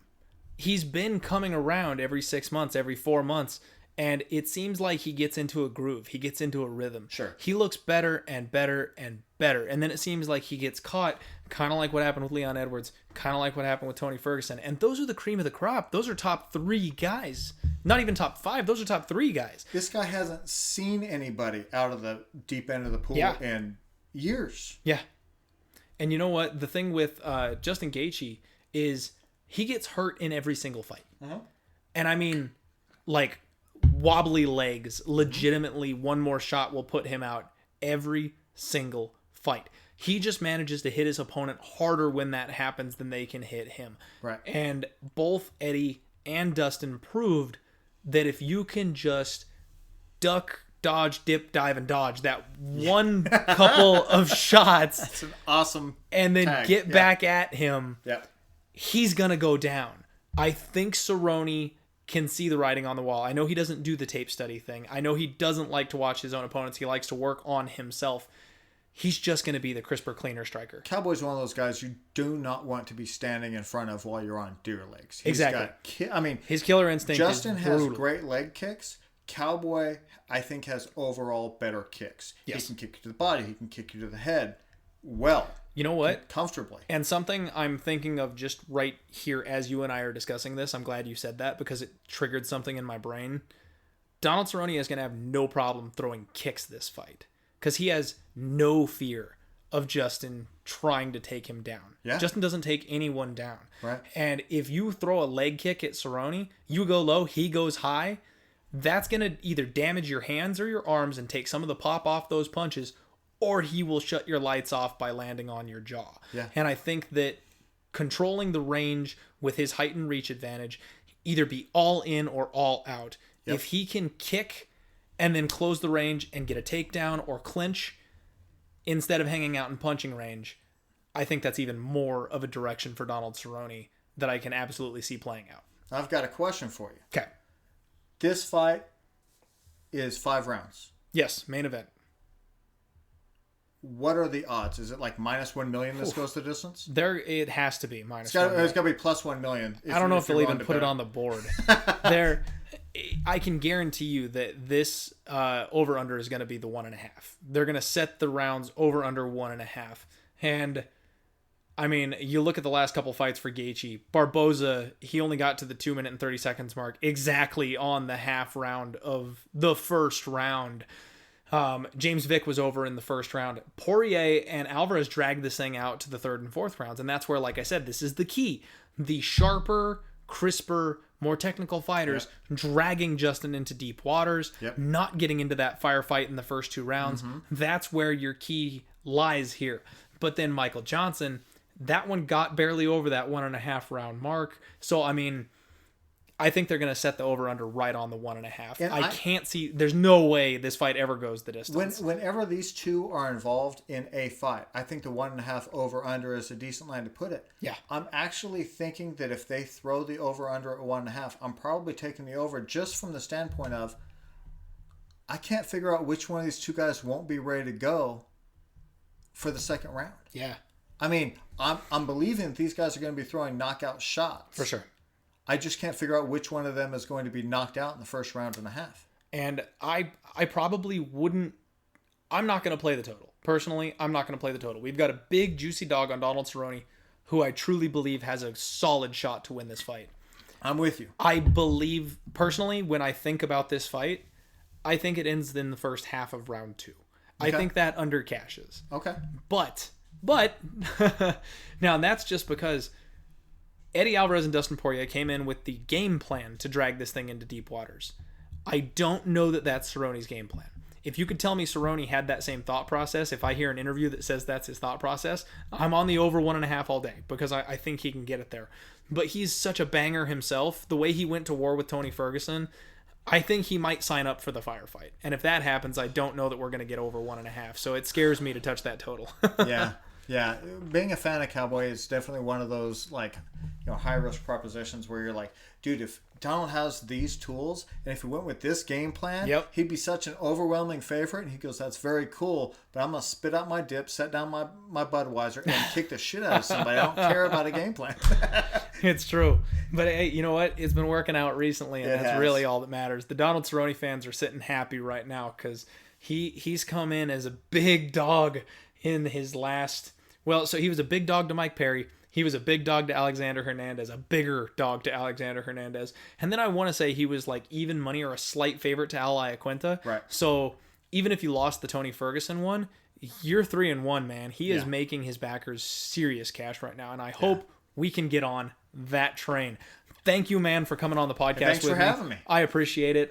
Do you have an official set of picks? Do you want to recap your picks and throw them out, or have honestly, you not locked them in yet? I'm all over the map. I'm all over Donald Cerrone. I'm with you on Glover Teixeira. I've got to go back and show me the card, and I'll tell you, who else I've talked about. I'm all over Todd Duffy.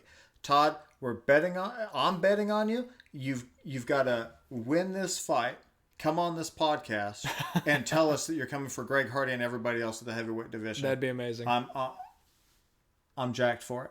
And then we got Crute and Serkinov, Uriah Hall and ACJ.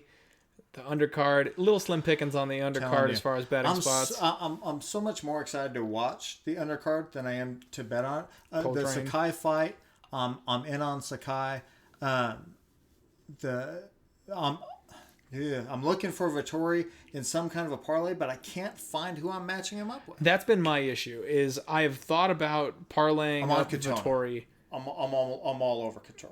Okay, and so I mean Vettori, and I mean I guess if you like Smolka, but I wouldn't trust Smolka in a parlay. Is kind of my only problem. Yeah. Right so.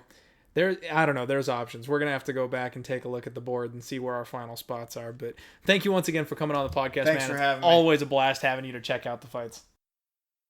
So huge shout out to my cousin Judd. Love having him on the podcast to talk fights. Let's wrap this thing up and put a bow on it. Let's recap those picks. We're going to kick the night off with the big boys. Augusto Sakai at plus 106. We're going to rock with Jim the Brute Crute to be an underestimated fighter at a very young age and be completely well-rounded to rock the minus 113 wood that we are laying. Props if you got him at a better line than that. We are going to go one more time with my man Glover Teixeira at even money to show that he's still got it. And then I will tempt fate. I will stand and laugh in the face of danger by betting Donald Cowboy Cerrone at plus 175. Keep an eye out at DieHardMMA Pod on Twitter. Watch for those plays. I am still digging into these fights, and when those totals get out, I may be adding more plays on this card because there's a few spots that I am still interested in. Thank you, diehards. Thank you for the love. Jump in the comments, share the podcast, tweet at me, let me know what you like, what you don't like. Thank you for the love. Let's keep this gravy train rolling. I can feel the heater coming. Let's roll.